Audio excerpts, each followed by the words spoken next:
Welcome to Thalira Tales, where stories bloom in silence, carrying emotion, mystery, and hidden truth. Step in and let the tale unfold. My husband kissed me goodbye to fly away for business. 48 hours later, I saw his name on the VIP list of the luxury cruise ship I was managing, booked in a high-end suite with his young mistress who was live streaming and showing off their wealthy escape. When they stepped onto the gangway, he froze the second he saw me standing there in uniform. I smiled professionally. "Welcome aboard." In that moment, he understood the ship had just left the port, but his life had already sunk. "So glad to have you with us. Quick question, what city or country are you watching from? I'd love to connect in the comments. Also, please understand, this story uses fictionalized elements for educational entertainment. Any likeness to specific people or places is unintended, but the message I'm conveying is intended to help you." There are mornings you remember not because something happened, but because you later realize everything was already ending. Wednesday, December 4th, 7 in the morning. The 28th floor of a glass building overlooking Biscayne Bay, where the water catches the early light and turns the whole city gold for about 20 minutes before the heat sets in and burns it all away. That was our home. Mine and Ryan's. 4 years of mortgage payments, furniture arguments, and the kind of quiet routines that make a life feel solid until it isn't. My name is Natalie Harmon. I've worked for Azure Crown Cruises for 6 years. Most recently as luxury concierge manager, the person responsible for making sure that guests paying thousands of dollars a night feel like the world was built specifically for them. I'm good at reading people. I notice things. Small things. The way someone holds a wine glass tells you more about their anxiety than any conversation ever could. The pause before an answer. The smile that doesn't quite reach the eyes. I noticed all of it. I just didn't always want to know what it meant. Ryan Harmon was the kind of man who looked like success before he even opened his mouth. 41 years old, broad shoulders. The kind of jaw that photographs well. He'd built his real estate development company from a two-person office in Coral Gables into a $12 million operation in less than a decade. People respected him. Women noticed him. And for 4 years he came home to me. That Wednesday morning looked exactly like every other morning of our marriage. And that was the problem. I was at the kitchen counter pressing my Azure Crown uniform, the crisp white blouse, the navy blazer with the small gold anchor on the lapel, when Ryan walked in, adjusting his cufflinks. He was dressed for travel, dark suit carry-on by the door. The particular focused energy he always had before a business trip. I didn't say anything about my own assignment yet. I'd been sitting on the news for 2 days, turning it over like something precious. My first international sailing. The Caribbean route on the celestial horizon, Azure Crown's flagship vessel, the most prestigious posting in the company. I wanted to tell him over dinner when he got back. I wanted to see his face light up. I wanted that moment. So I kept my mouth shut and handed him a cup of coffee instead. "You're packed early," I said. "Early flight." He took the coffee without looking up from his phone. "Seattle traffic is a nightmare even from the airport. Better to give myself time." I watched him scroll through something on his screen, thumb moving fast. He tilted the phone slightly, barely, the kind of adjustment you'd never notice unless you'd been paying attention for 4 years. I noticed. "Which hotel this time?" I asked. "The Marriott on 5th. No hesitation. Not even a breath. "Same as last time."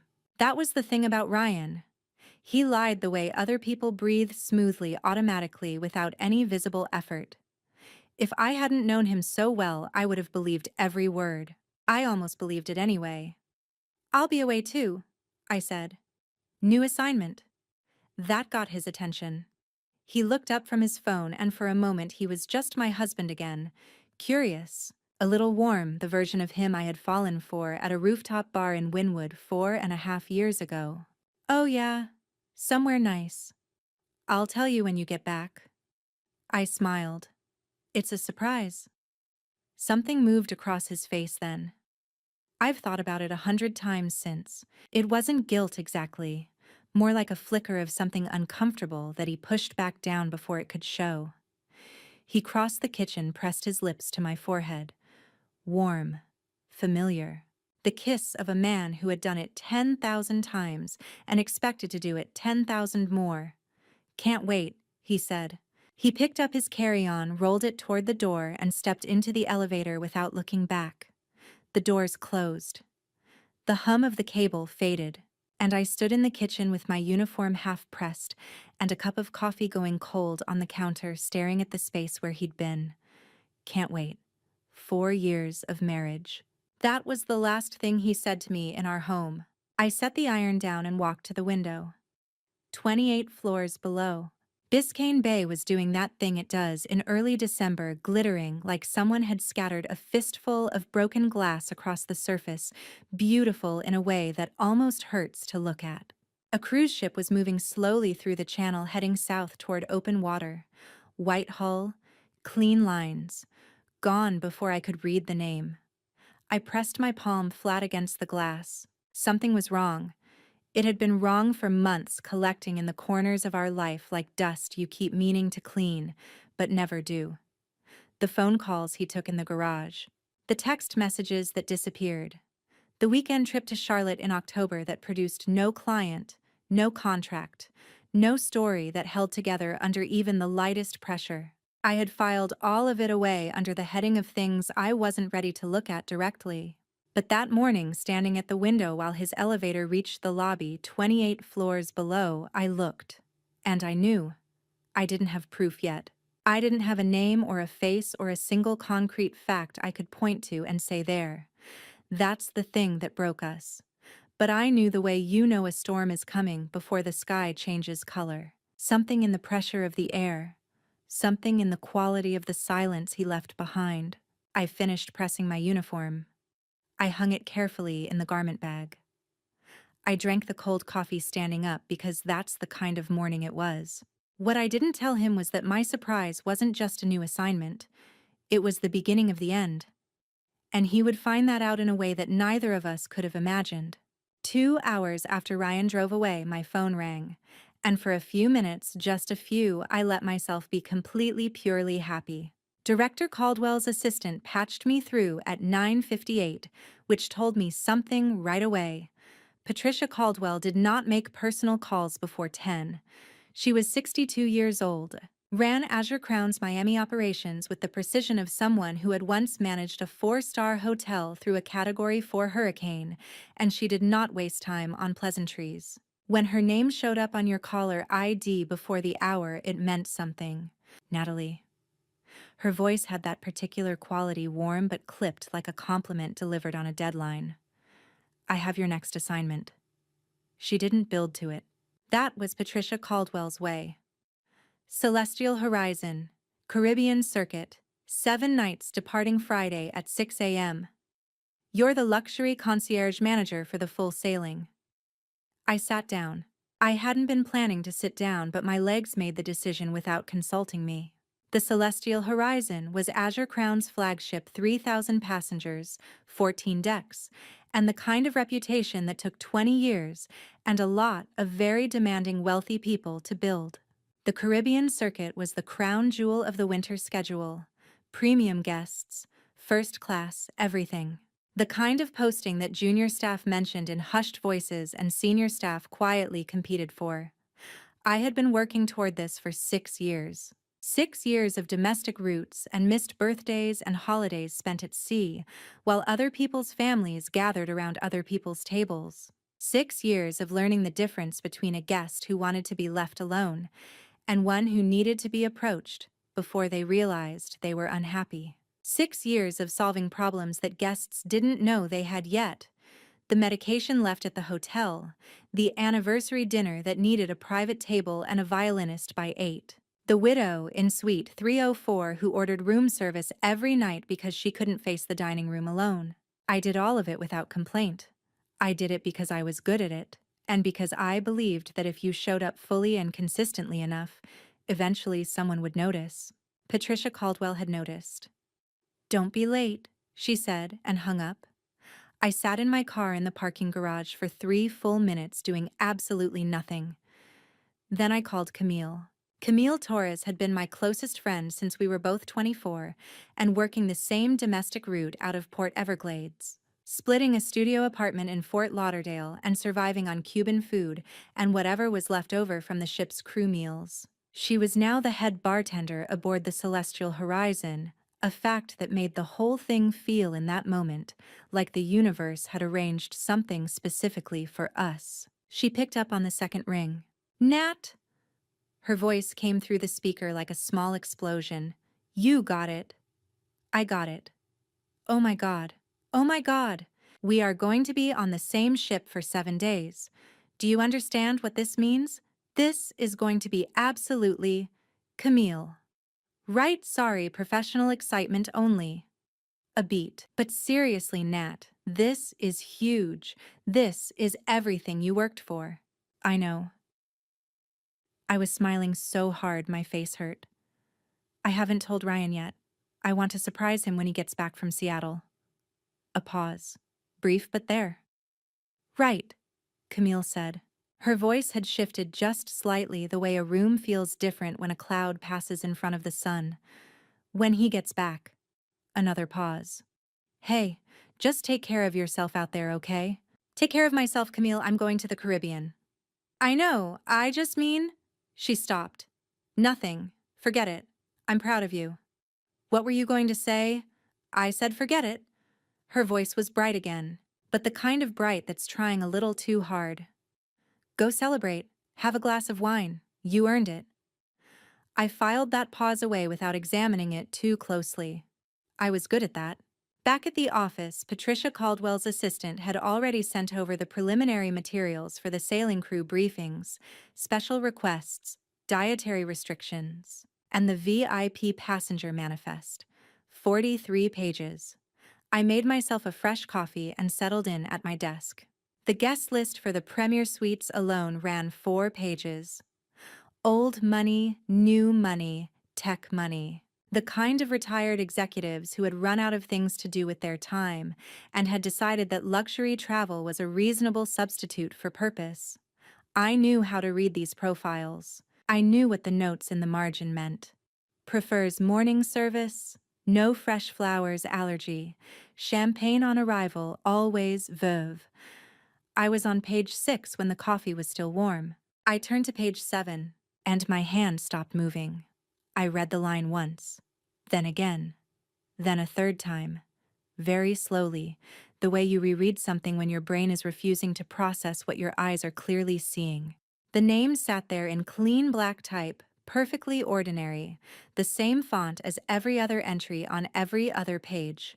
Ryan Harmon, Suite 1201, VIP Premier, accompanied by Jade Calloway. I set the papers down on my desk. The office had gone quiet around me. Most of the afternoon staff had already headed out, and the fluorescent hum of the overhead lights felt suddenly very loud. My coffee was going cold. I didn't touch it. Jade Calloway? I didn't know that name. I had never heard Ryan mention it. I pulled out my phone and typed it in with fingers that had decided, without my permission, to start shaking. 2.3 million followers. Travel content, luxury lifestyle, 26 years old, based in Miami.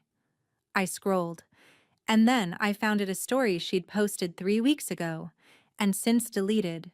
But the internet has a long memory, and screenshot culture is thorough. A restaurant table, candlelight, a man's hand resting on the white tablecloth. A hand wearing a wedding ring I had chosen at a jeweler on Lincoln Road 4 years ago. Page 7. I had almost missed it. But there it was, a name I knew better than my own, and next to it a name I had never seen before. The office emptied around me. My coffee went cold, and I just sat there reading the same 2 names over and over. Ryan Harmon, Suite 1201, VIP Premier, accompanied by Jade Calloway. I typed the name into my phone with fingers that wouldn't stop shaking. The search results loaded in under 2 seconds. 26 years old, Miami-based, 2.3 million followers across her platforms, travel content, luxury lifestyle. The kind of account where every photo looks like it was taken by someone who gets paid to make ordinary moments look extraordinary. She did brand deals with hotels in Santorini and charter companies in the Maldives. She had the kind of face that cameras loved, open bright, effortlessly pretty in a way that didn't look like it required much effort at all. I scrolled without blinking. 3 weeks ago, she had posted a story since deleted, but someone had screenshotted it before it disappeared because someone always does. A dinner table, white linen, candlelight catching the rim of a wine glass, and a man's hand resting on the tablecloth, relaxed and unhurried the way you hold your hand when you're somewhere you feel completely comfortable. The ring on that hand was a brushed platinum band slightly wider than standard, with a small beveled edge on the inner side. I knew exactly what the inside of that ring said because I had stood at a jeweler's counter on Lincoln Road and watched them engrave it myself. Always. R+N. I put my phone face down on the desk. The office had gone quiet in the way offices do late on a Wednesday afternoon, the HVAC cycling down, the distant sound of someone's heels in the hallway fading away. The particular stillness that settles in when the workday is technically over, but you haven't been able to make yourself leave. The overhead lights were on their evening setting, amber warm, the kind of light that's supposed to feel cozy, but just made the room feel smaller. I thought about the last 3 months. The phone calls he took in the garage door pulled half-shut, voice too low to carry. I had told myself it was a difficult client. Ryan had difficult clients. That was true enough that I let it explain the other things, the texts that disappeared before I could read them over his shoulder. Not that I was trying to read them, I was just there, just present, just his wife standing 3 feet away in our own kitchen. The trip to Charlotte in October. He'd come back without a single receipt, not even a gas station coffee, which should have struck me as strange, because Ryan Harmon kept records of everything. His tax returns were organized by quarter. His filing cabinet had color-coded tabs. A man like that doesn't misplace receipts. A man like that doesn't have receipts to misplace. I had filed all of it away under the category of things I wasn't ready to look at. I had been a very efficient filer. I picked up my phone again and went back to the manifest. Page 12. I found him on page 12. William R. Foster. Bill Foster, as Ryan called him, the CEO of Foster Group, the single largest development partner Ryan's company had ever worked with. An $8 million contract renewed annually. Ryan had mentioned Bill's name more times than I could count in passing over dinner, always with a particular careful respect that meant the relationship mattered. He was listed as an Azure Crown Platinum member. Annual December sailing. I remembered distantly Ryan mentioning it once. Something about how Bill had a tradition every Christmas, the Caribbean circuit with his wife Margaret. I had stored the information without meaning to. The way you store 1,000 small details about the people in your life without ever knowing which ones will turn out to matter. I turned another page. Victor Harmon, Suite 614. Standard Ocean View. Ryan's father. 65 years old, retired from 30 years in commercial insurance, the kind of man who still held doors open for strangers and sent handwritten thank you notes. He and Eleanor, Ryan's mother, a retired school principal with a laugh that filled whatever room she was in, had been married 40 years this December. Ryan had mentioned they were planning something to celebrate, though he'd been vague on the details. Apparently, the details were a Caribbean cruise. I sat back in my chair and looked at the ceiling. Ryan, Jade, Bill Foster, Victor, and Eleanor, all on the same ship, all sailing out of Miami on Friday morning, all completely unaware of each other's presence or of mine. I had not arranged a single piece of this. I want to be clear about that because it matters. I did not engineer this situation. I was not running some elaborate plan. I was a woman who had just been handed the best professional assignment of her career and had discovered in the same afternoon that her husband had booked the same sailing with someone who was not his wife. Everything else was coincidence, the kind of coincidence that makes you wonder if the universe has a sense of irony. I called Camille back. She picked up on the first ring, which told me she had been waiting. Camille, you knew. A long silence, the kind that confirms everything. Nat. How long? 3 weeks. Her voice was quiet, careful. I saw them at the Venetian bar. I didn't know how to tell you. 3 weeks. I kept thinking maybe I was wrong. Maybe it was nothing. I didn't want to. Bill Foster is on the manifest, I said. My voice came out flat and even, which surprised me. Ryan's business partner, platinum member, annual December sailing. Ryan's. She stopped. Did you know he'd be on board? Ryan mentioned it once. Years ago. I didn't plan for it, Camille. I didn't plan for any of this. Not Bill, not Victor, not any of it. Victor is on the ship too. Suite 614, he and Eleanor, 40th anniversary. A beat of silence. Nat, what are you going to do? Don't call Ryan, I said. Don't say anything to anyone. What are you? I'm going to do my job. I hung up before she could answer. I sat alone in the amber-lit office for a long time after that, the manifest open on my desk to page 7, the HVAC ticking quietly in the walls. I had 48 hours. I hadn't planned for any of this. Not Bill, not Victor, not a single piece of it. Life had made its own arrangements, and I intended to be ready.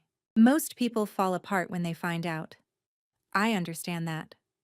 Part of me wanted to fall apart too. But somewhere between page 7 and the cold coffee on my desk, something shifted. And I made a phone call. Diana Walsh had been a family law attorney in Miami for 19 years.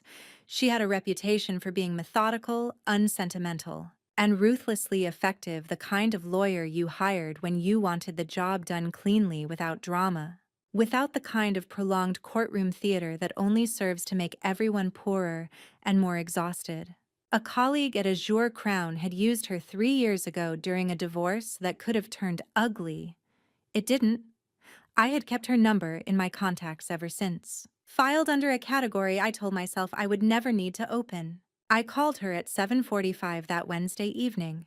She answered on the third ring, which told me she was still working. Diana Walsh was always still working. Diana Walsh. This is Natalie Harmon, I said. We haven't met. I got your name from a colleague. I need to speak with you about a divorce. A brief pause. Not hesitation, just the pause of someone shifting gears. Can you come in tonight? I was already in my car. Her office was in Brickell on the 14th floor of a building that smelled like recycled air and expensive coffee. She was exactly what I expected, mid-50s. Silver-streaked hair pulled back, precisely, reading glasses pushed up on her forehead. She shook my hand the way people shake hands when they mean it, and gestured to the chair across from her desk without preamble. I laid out everything I had. The hotel receipts, 3 months of them pulled from our joint credit card statements, cross-referenced against dates Ryan claimed to have been somewhere else. The screenshot of the deleted story. The phone records I had requested from our shared family plan, showing calls to an unrecognized number late evenings, sometimes past midnight. I had been thorough without knowing I was being thorough. I had been storing evidence for a case I hadn't yet decided to bring. Diana looked through everything without speaking. When she finished, she set the papers down and looked at me over the top of her reading glasses. Natalie, are you absolutely certain? Once we file, I found a photo of his wedding ring on her deleted social media. 3 months of hotel receipts he doesn't know I have. I kept my voice even. I'm certain. Has he given any indication that he knows you know? None. She nodded once, accepting this. Florida is a no-fault divorce state, which means we don't need to prove the affair to dissolve the marriage. However, documented infidelity can influence the court's decisions on asset division, particularly relevant given the marital estate you've described. She picked up a pen. I'll need to file the petition at Miami-Dade Circuit Court. After filing, Ryan will need to be formally served. A process server delivers the documents to him directly in person. He cannot be served by mail for initial divorce proceedings. He'll be on a ship, I said, sailing out of Miami Friday morning, back in port the following Friday. Diana considered this for a moment. Then we have him served at the port when the vessel docks. A process server can meet him at the gangway. It's clean, it's legal, and it's effective. She made a note. After service, Florida law requires a mandatory 20-day waiting period before any further proceedings. With the documentation you have, I'd estimate the full process at 60 to 90 days, assuming he doesn't contest aggressively. He'll contest, I said. He's a businessman. He'll want to protect the company. Then we'll be ready for that. She looked at me steadily. I want to file Thursday evening before you sail. That gives me Wednesday night and all of Thursday to prepare the petition properly. Do it. She held my gaze for a moment longer than necessary. You're very calm. I'm very tired, I said. There's a difference. She almost smiled. I'll be in touch Thursday afternoon for your signature.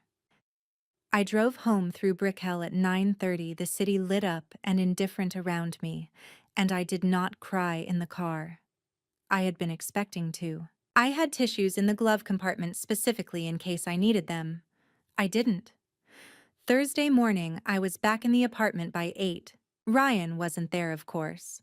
Ryan was in whatever hotel he had actually booked, under whatever name he was actually using, doing whatever it was he had been doing for the past 3 months while I worked late, and came home to a quiet apartment and told myself the quiet was fine.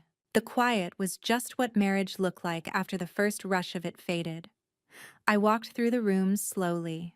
The kitchen where we had argued about whether to get a dishwasher and then laughed about arguing about a dishwasher. The living room with the rug we had carried up 4 flights of stairs in our old building because the elevator was broken, and we were 29 and thought that kind of thing was funny. The bookshelf where his architectural history books were stacked beside my cruise industry manuals, in an arrangement that had always struck me as unintentionally perfect, his world and mine. Side by side, neither one intruding on the other. The wedding photo on the shelf near the window. The two of us outside the venue in Coconut Grove sunlight, coming through the trees the way Florida light does in October. Warm and golden and completely unearned. I was laughing at something. I don't remember what. I didn't take it down. I didn't throw it. I just looked at it one last time, the woman in that photo smiling like she knew exactly how the story would go. She had no idea. Diana called at 4 Thursday afternoon. The petition had been filed with Miami-Dade Circuit Court at 3:52 p.m. A process server was engaged and standing by for Friday the 13th, when the Celestial Horizon was scheduled to dock. Ryan Harmon would be served the moment he cleared the gangway. I signed the authorization form she emailed, packed the small portable safe into the inner pocket of my luggage bag, Chung Nguai T&H, booking screenshots a copy of the filed petition. None of it marital property, all of it mine, and zipped the bag closed. Then I walked to the front door, turned off the lights behind me, and locked it.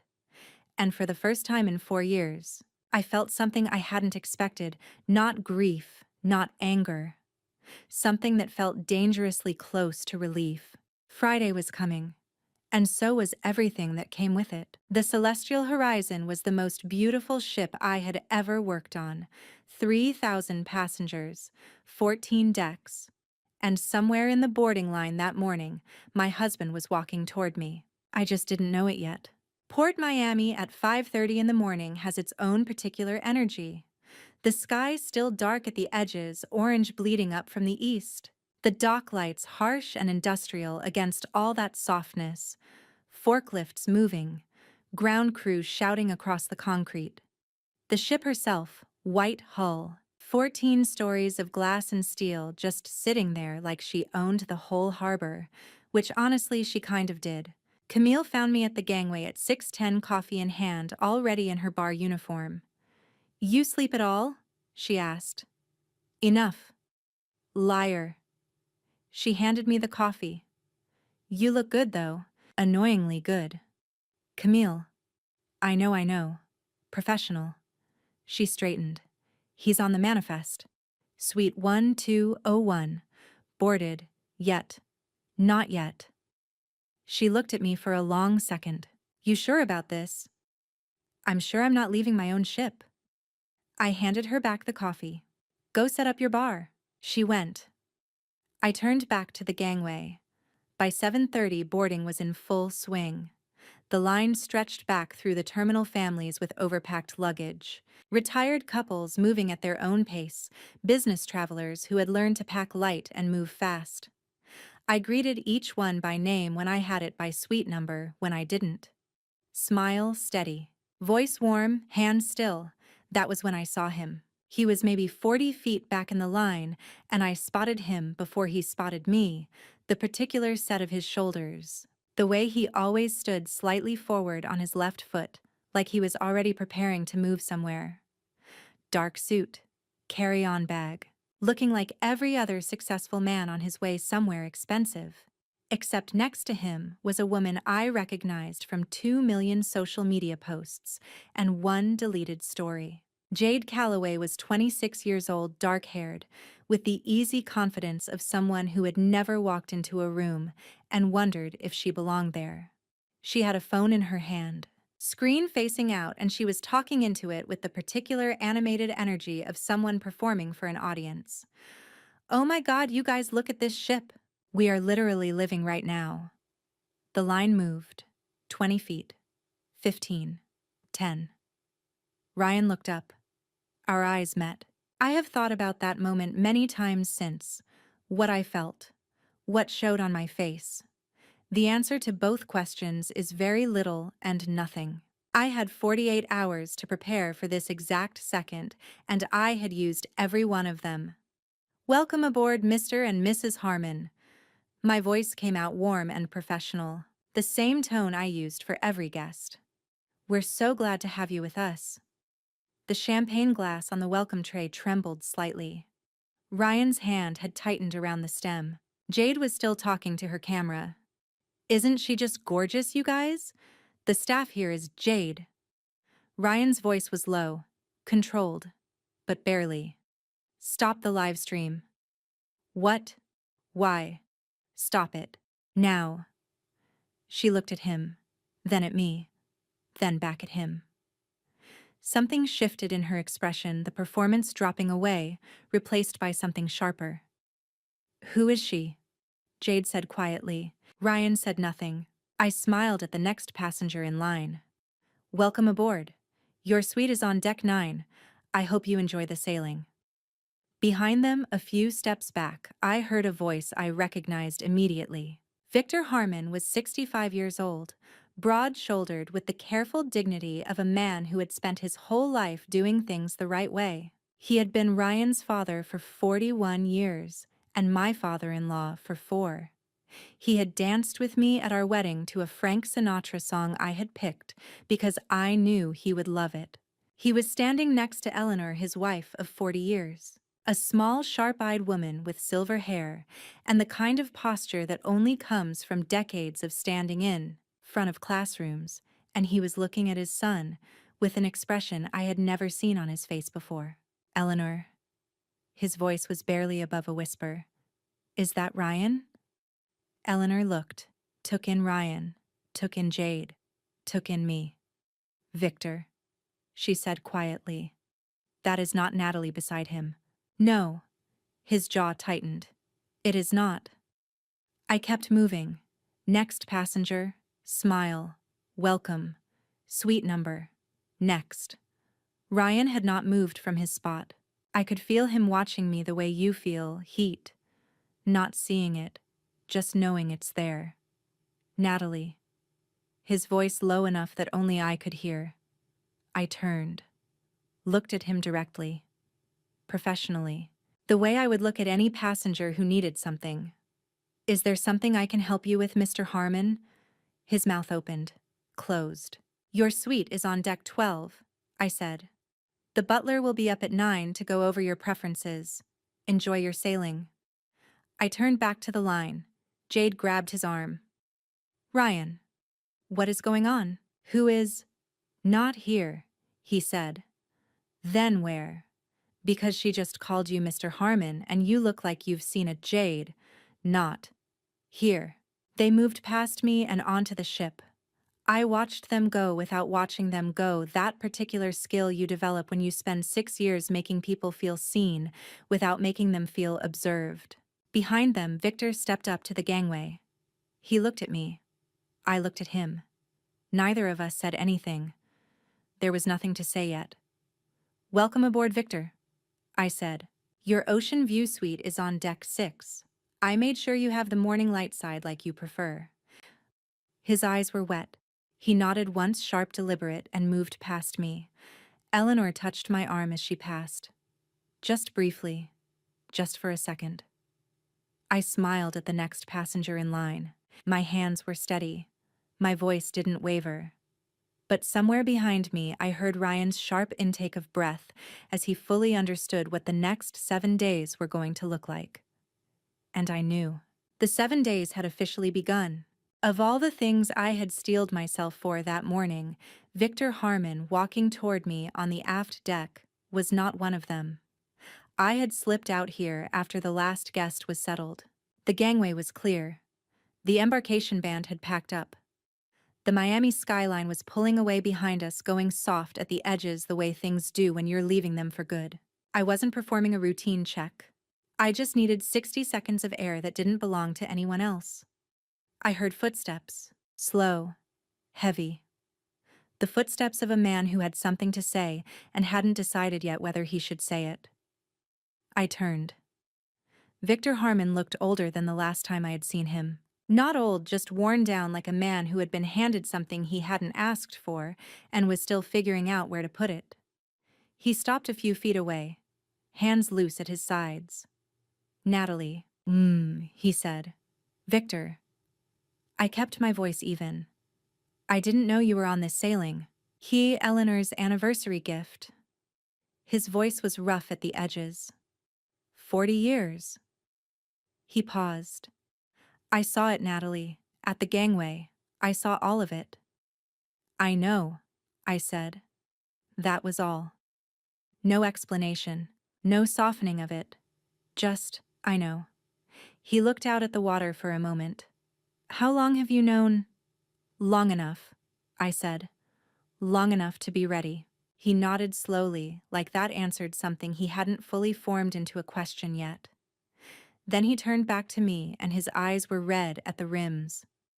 "I am ashamed of my son," he said. "Don't be." I said it quietly but without hesitation. "He made his own choices. That has nothing to do with you. You deserved better than Victor." I put my hand over his just briefly. "Take Eleanor to dinner tonight. Order something good. 40 years is worth celebrating.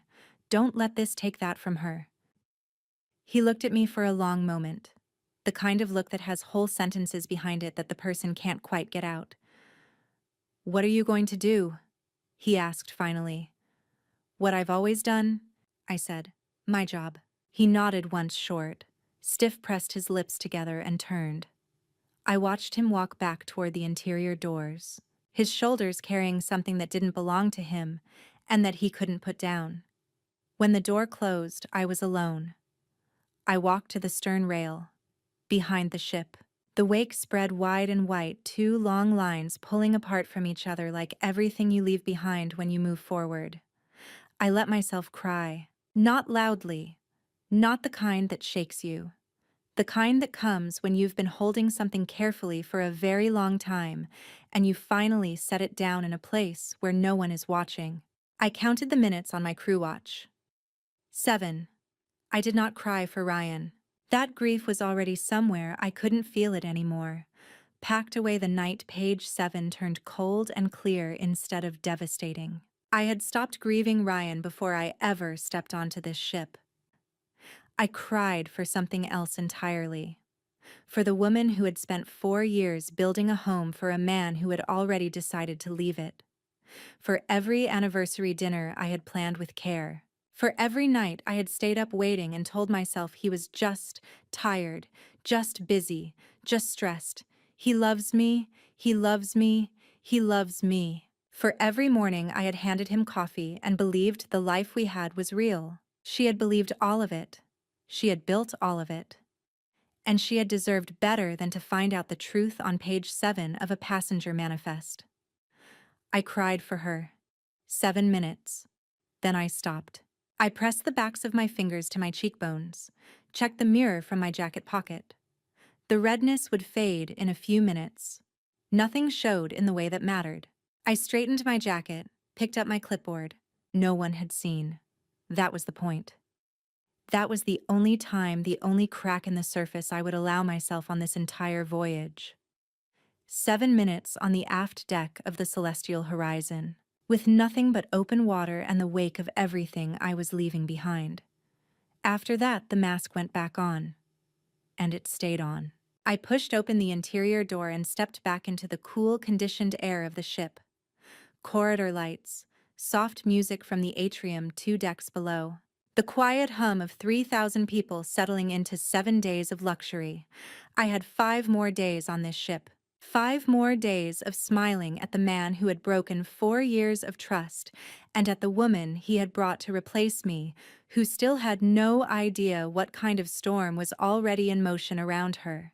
What I didn't know yet, what I couldn't have known standing in that corridor with dry eyes and a straight spine, was that by the time the first day ended, the ocean would not be the only thing that had shifted. Everything was already in motion. I just had to hold the line. By noon, I had cleared the embarkation checklist, run a full briefing with my concierge team, and handled 17 separate guest requests without once looking in the direction of Suite 1201. 17, I had counted. The Caribbean was doing what it always does in December, pouring gold light through every window and making the whole world look like a promise. I had 4 hours before the first formal dinner service, and I needed to walk the VIP lounge on deck 5 to confirm the cocktail setup was right. Glassware aligned, garnish trays fully stocked, the kind of details that don't fix themselves. I pushed open the lounge door and stopped. Bill Foster was sitting by the window. I recognized him immediately. 62 years old, silver-haired, the kind of build that still filled out a blazer the way it did 20 years ago. He had a glass of sparkling water in front of him and a tablet open on the table, reading something with the focused calm of a man who did not take vacation so much as relocate his office to nicer surroundings. Bill Foster, CEO of Foster Group. 3 signed deals with Ryan's firm totaling just over $8 million. And, as Ryan had mentioned more than once over the years with something close to admiration, Bill does the Caribbean every December. Tradition, he calls it. I had seen his name on the manifest. I had noted it and filed it away. What I had not anticipated was standing 15 feet from him on the first afternoon of the voyage. I did not approach him. I moved to the far end of the lounge, clipboard in hand, and began the setup check methodically. Glassware, ice station, garnish tray. I was on the 3rd item on my list when the lounge door opened behind me. I didn't need to look up. I knew Ryan's footsteps by now. 4 years of mornings had made them familiar, that particular rhythm of a man who walks like he owns whatever room he's entering. Bill looked up from his tablet. Ryan Harmon. His voice carried across the lounge, warm and surprised. He stood, hand already extended. Small world. Ryan stopped. For just a fraction of a second, the kind of pause that most people would miss, he stopped. Bill. He crossed the room and shook the offered hand. I didn't know you were on this sailing. December tradition. Bill settled back into his chair and gestured at the seat across from him. 40 years running. Sit down. Sit down. He glanced around the lounge. Where's Natalie? I heard she got promoted to this remarkable woman. You must be proud. I kept my eyes on my clipboard. She's working, Ryan said. Of course she is. Bill smiled. That tracks. He picked up his water glass. So vacation. You never struck me as a cruise man. Change of scenery. Ryan's voice had a specific quality to it now, slightly too smooth, slightly too measured. The voice of a man constructing a story in real time, needed to decompress before year-end. Bill set his glass down. And the young woman I saw you boarding with this morning. Silence. I made a small note on my clipboard. Garnish tray fully stocked. I did not look up. Colleague, Ryan said. Different project. Bill looked at him for a moment. Not a long moment, just enough. The look of a man who has spent 40 years reading rooms and closing deals and knows exactly what a constructed answer sounds like. Ryan. His voice dropped. The warmth in it was still there, but underneath the warmth was something harder and considerably less forgiving. I've signed 3 contracts with you. I've referred 2 of my partners to your firm. Don't stand in front of me and lie to my face. Ryan said nothing. I'm going to assume, Bill said carefully, that whatever I think I saw this morning is none of my business. For now. He picked up his tablet again. But I'll tell you this, I've watched a lot of men make a lot of very expensive decisions on trips like this one. The ocean has a way of making things visible that the office keeps hidden. He glanced up briefly. Think about what you want the next conversation between us to look like. Ryan left 2 minutes later. I heard the door. I finished my checklist. Then I walked to the bar. Camille was restocking the top shelf, her back to the room, moving with the quiet efficiency of someone who had been doing this long enough that it required no thought. Bill Foster just had a conversation with Ryan, I said quietly. She didn't turn around. How bad? Bad enough. She set down a bottle of bourbon and finally looked at me. You want me to? Nothing, I said. Don't do anything. Just keep your eyes open tonight. She studied me for a second. You doing okay? I'm working, I said. She nodded once the way Camille always nodded when she understood something that didn't need more words. She picked up the bourbon again and went back to the shelf. I walked out of the lounge and into the corridor, and I stood there for a moment with my clipboard against my chest and the afternoon light coming through the porthole at the end of the hall. I had not planned for Bill Foster. I had not arranged his presence on this ship, had not coordinated his December tradition with Ryan's secret booking. I had simply noted his name on the manifest and understood that the universe occasionally has its own sense of timing. I had not planned for Victor either. What I was beginning to understand standing in that corridor with the Caribbean light on my face was that I didn't need to plan for everything. Ryan was doing a thorough and increasingly efficient job of dismantling his own life without any assistance from me. Every person he had ever looked in the eye and called a colleague or a mentor or a father was now somewhere on this ship watching, knowing, calculating. The way people do when they realize the man they trusted has been running a separate account all along. I had filed the paperwork. I had packed the evidence. I had done every deliberate, careful thing I needed to do before this ship left port. The rest, the Bill Fosters, the Victors, the small, inevitable collisions of a closed world on open water, the rest was just the story telling itself. And the night hadn't even started yet. Camille found me at 11:30 that night in the crew lounge with a glass of sparkling water and a look on her face I had never seen before. She set her phone on the table without a word. I looked at the screen. It was a video. 15 seconds looped.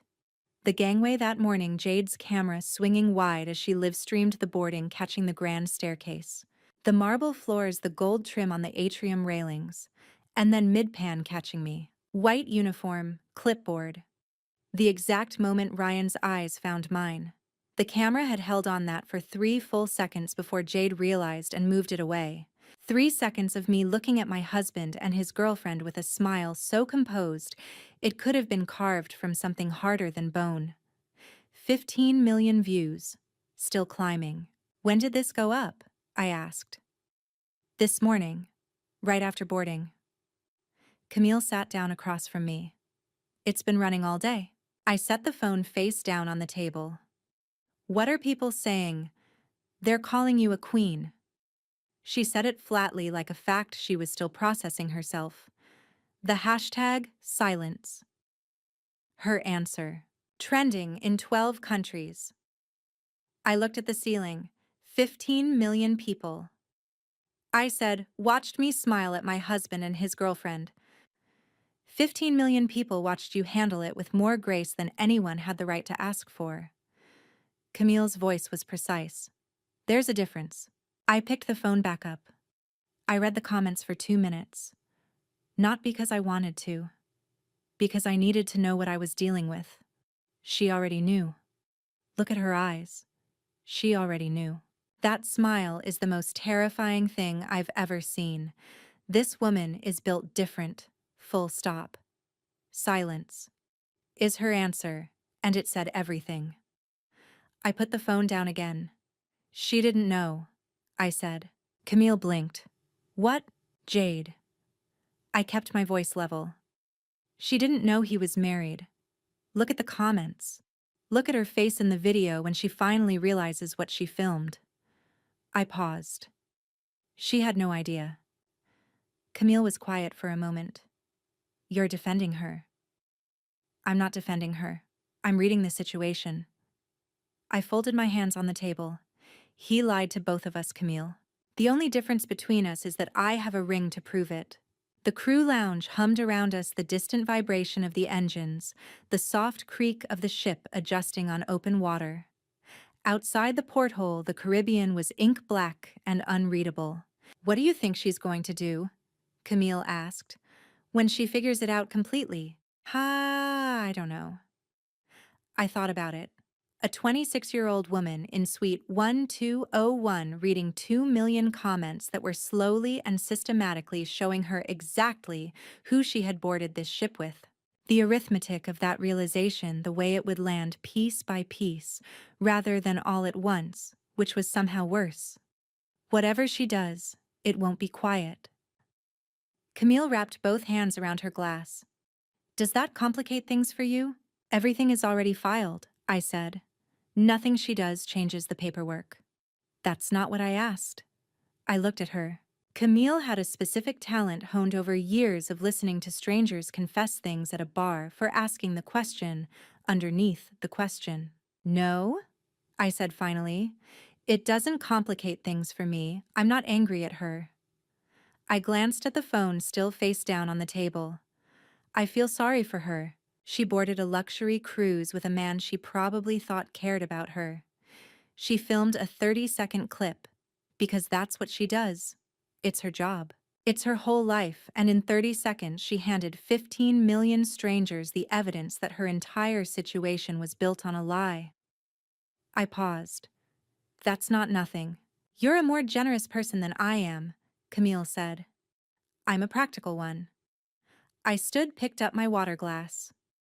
She's not my problem, and she's not my enemy. Ryan is the one who made the choices. He's the one who booked 2 cabins on the same ship his wife works. He is the singular architect of everything that is currently happening, and every single consequence belongs to him. Camille was quiet. Get some sleep, I said. Tomorrow's going to be a long day. I walked back to my cabin alone. The corridor was empty, just the low hum of the engines and the occasional shift of the ship on the water, steady and indifferent the way the ocean always is. I lay in the dark and thought about Jade Calloway. 26 years old, 2.3 million followers, a whole life built on the premise that visibility was the same thing as connection, that if enough people were watching, you were never really alone. And tonight she was in a suite 4 decks above me reading comment after comment after comment from people who had no stake in her life, each one adding another piece to a picture she hadn't asked to see. I wondered at what point the numbers stopped feeling like attention and started feeling like a verdict. I wondered if Ryan had told her anything tonight. An explanation. A reframe. Another version of a story he had clearly been writing for years, adjusting the details to fit whatever room he was in. I thought about the way he had said colleague to Bill Foster that afternoon. Smooth and immediate, like a reflex. The word of a man who had been compartmentalizing for so long it had stopped requiring effort. I closed my eyes. Whatever Jade decided to do with what she now knew or was in the process of knowing, one thing was certain. I had 5 more days on this ship. 5 more days of corridors and service and professionalism, and passing suite 1201 with my chin level and my face composed. And somewhere above me, the night was rearranging itself. I could feel it the way you feel a weather system before the barometer moves. Not the storm itself. Just the shift in pressure. The particular stillness that means something is coming. I closed my eyes and let the ship carry me. I had been asleep for less than 2 hours when someone knocked. 4 in the morning. The ship was doing what ships do at that hour, breathing steadily, engines low and constant. The whole structure settling into open water like something that had made its peace with the dark. I had been deep enough under that the knocking took 3 rounds to pull me out. I sat up, reached for my uniform jacket out of habit. Opened the door, expecting Camille. It was not Camille. Jade Calloway stood in the narrow crew corridor in a silk robe and an expression that had nothing apologetic in it. She was 26 years old and looked at the kind of beautiful that had never had to work hard at anything, and she was looking at me the way people look at problems they have already decided how to solve. She had found the crew quarters. She had walked past 3 staff-only signs to get here. "Mrs. Harmon," she said, "I think we need to have a conversation, like adults." I looked at her for a moment. The corridor light was the color of old brass. The engines hummed 6 decks below us. I did not open the door any wider. "Go ahead," I said. She lifted her chin slightly. "Ryan told me about you. He said the divorce was almost finalized. He said the 2 of you have been over for more than a year." "Is that what he said?" It was not a question. I said it the way you repeat something back when you want the other person to hear how it sounds out loud.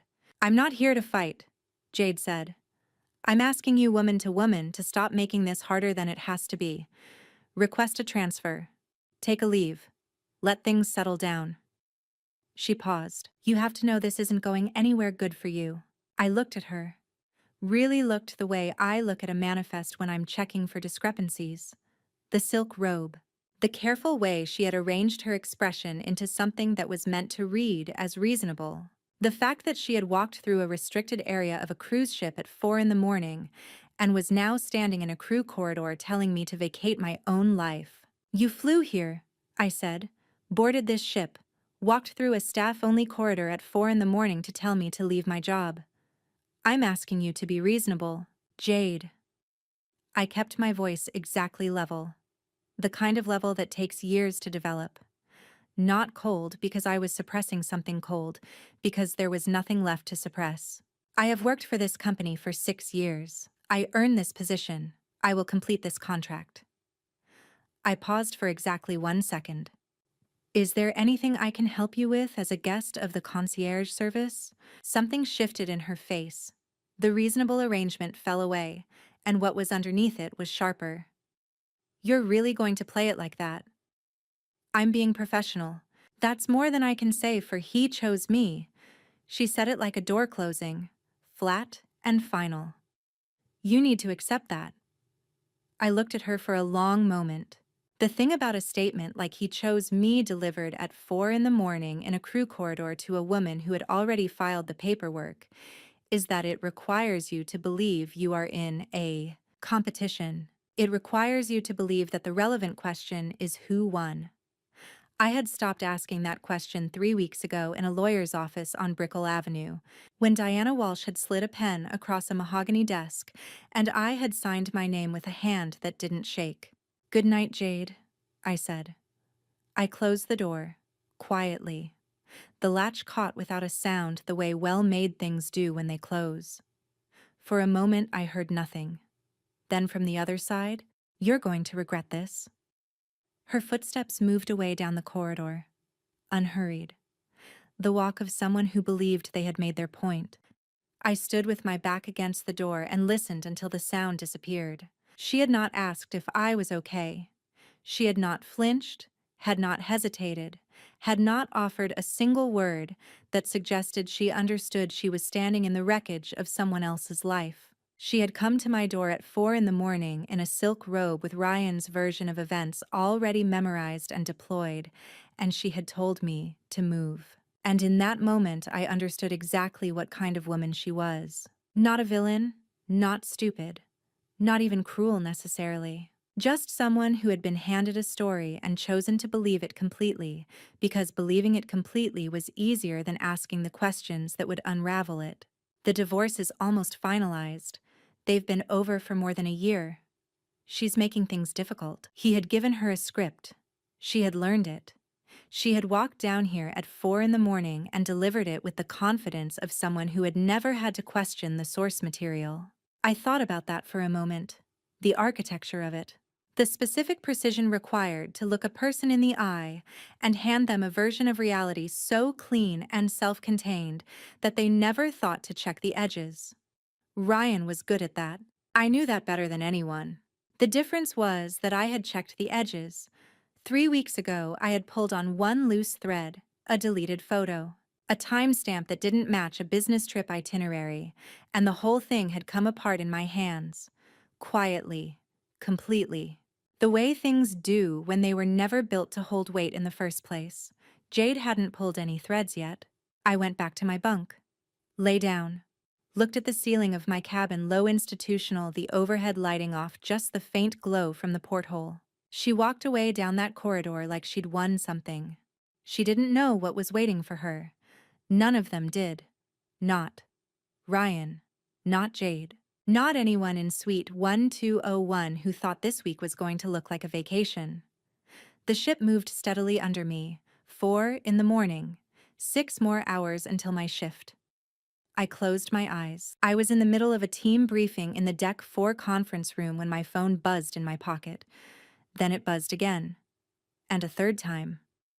On the celestial horizon. A vibrating phone usually meant a guest had a last-minute change of heart about their shore excursion, or a pipe had burst in a luxury suite. But this vibration felt different, insistent, sharp, like a warning. I ignored it, keeping my eyes on the junior stewards. The gala formal is in 48 hours. I said, my voice steady and professional despite the low thrum of anxiety in my chest. I want every suit pressed, every allergy list cross-referenced, and every VIP preference sheet memorized. We don't just provide service. We provide an environment where they don't even have to ask. The heavy steel door at the back of the room creaked open. Camille appeared in the doorway. She didn't step inside. She just stood there, her face uncharacteristically pale against the bright fluorescent lights of the crew quarters. Our eyes met, and she didn't need to speak into the microphone for me to hear her. Her lips moved, mouthing 2 words that made the air in the room turn to ice. She posted. I dismissed the team with a sharp nod. They filed out, whispering, sensing the sudden shift in the atmospheric pressure of the room. Camille stepped in, closing the door behind the last steward. She didn't offer a greeting. She simply placed her phone on the mahogany table and slid it toward me. Read it. Camille whispered, her hand trembling slightly. She didn't just post a photo, Nat. She went for the throat. I looked down. The screen was filled with a high-definition Instagram story. Jade Calloway's face, perfectly contoured even in the morning light, filled the frame. She looked distressed, her eyes artfully rimmed with a hint of red to suggest she had been crying. Behind her, the blue expanse of the Caribbean looked like a taunt. The text overlaying the video was bold and white. Some people can't accept that a relationship is over. Harassing guests on a luxury cruise is not professional. At Azure Crown Cruises, is this how your staff treats paying customers? I don't feel safe in my own suite. In the video, Jade spoke directly to her 2.3 million followers. I'm honestly so shaken up, she said, her voice trembling with practiced precision. We came on this trip for peace, but instead, I'm being targeted by a staff member with a personal vendetta. It's bitter, it's unprofessional, and it's ruining our vacation. Azure Crown, please do something about your concierge manager. I stared at the screen for a long moment, watching the view count climb in real time. The little red heart icons were exploding across the bottom of the display. She tagged the company. Camille said, her voice rising. She's trying to get you fired, Nat. She's turned her entire fan base against you. People are already commenting, calling for your resignation. They're calling the Miami office. I sat down, the leather chair creaking under me. I didn't change my expression. I didn't let the heat of anger rise to my face. I simply turned the phone over, placing it face down on the table. I heard you, Camille, I said quietly. You're not. You're not going to scream, cry, call your lawyer. Camille paced the small room. She's lying. She came to your door at 4 in the morning, not the other way around. I haven't said a single unprofessional word to her, I replied, looking at my own hands, which were perfectly still. Not one. She's playing a game of optics. She thinks this is social media drama. She doesn't realize she's on a vessel governed by maritime law and corporate contracts. But the PR nightmare, ye? My phone erupted again. This time, it wasn't a notification. It was an internal line. The caller ID displayed Director Caldwell, Executive Office. Camille stopped pacing and held her breath. I picked up the receiver. Natalie Harmon speaking, I said. Natalie. Director Caldwell's voice was like a whip, thin, sharp, and commanding. I assume you are aware of the situation unfolding on social media. I have just received a formal complaint from a VIP guest in Suite 1201. She is alleging targeted harassment and claiming she feels unsafe. The Miami head office is on the other line, and they are not happy about the mentions. I am aware, ma'am, I said, leaning back. This is a serious accusation, Natalie. On a ship this size, the reputation of our concierge service is everything. If there is even a grain of truth to her claim that you have been using your position to intimidate her, with all due respect, Director Caldwell, I interrupted, my voice dropping an octave, becoming the steel blade I needed it to be. I have anticipated this move. I have documentation for every single interaction since the moment they cleared the gangway. I would like you to look at the security log for the crew quarters, Deck 7. Officer Morrison has the time-stamped footage from 4:32 this morning. It shows the guest from 1201 uninvited in a restricted area attempting to confront me at my private cabin. There was a silence on the other end of the line. I could hear the faint clicking of a keyboard. I also have digital audio logs of our exchange at the boarding gate, I continued. As per protocol for high-conflict VIP arrivals, I activated my service recorder. You will find that my tone remained strictly within company guidelines. I welcomed her. I offered assistance. I did my job. The silence stretched for 5, 10, 15 seconds. Director Caldwell was a woman who didn't tolerate mistakes, but she valued preparation above all else. You've been thorough, She finally said, the sharpness in her voice replaced by a flicker of surprise. I've been careful, I corrected. I knew who was on that manifest before I stepped onto this ship. I haven't survived 6 years in this industry by leaving my career to chance. The complaint is noted and dismissed. Caldwell said, her tone softening significantly. I will relay this to Miami. We will issue a private statement to the guests' representatives, reminding them of the penalties for filing false reports and trespassing in crew-only areas. That should quiet her down. She paused, then added in a voice that was no longer director, but simply Caldwell. Natalie, are you holding up? This is a lot for anyone to handle, especially with the personal connection. I'll be better on Friday, ma'am, I said, referring to the day we would dock in Miami. Until then, I have a ship to run. Good, because the board is watching how you handle this pressure. It's a test, Natalie, and so far, we're proud of you. Keep your head up. The line went dead. I hung up the phone and looked at Camille, who was staring at me as if I had just performed a magic trick. She dismissed it, Camille whispered. Just like that. She's a businesswoman, Camille. She hates liability more than she likes influencers. Jade thought she was throwing a stone at a glass house. She didn't realize I live in a fortress. She just complimented you, Camille said, shaking her head. While your husband is upstairs, probably helping that girl film her next "Woe is me" video. Then I better not let her down, I said, standing up and straightening my azure crown blazer. I have 400 guests who aren't trying to sue me, and they deserve my full attention. I walked to the door but paused before opening it.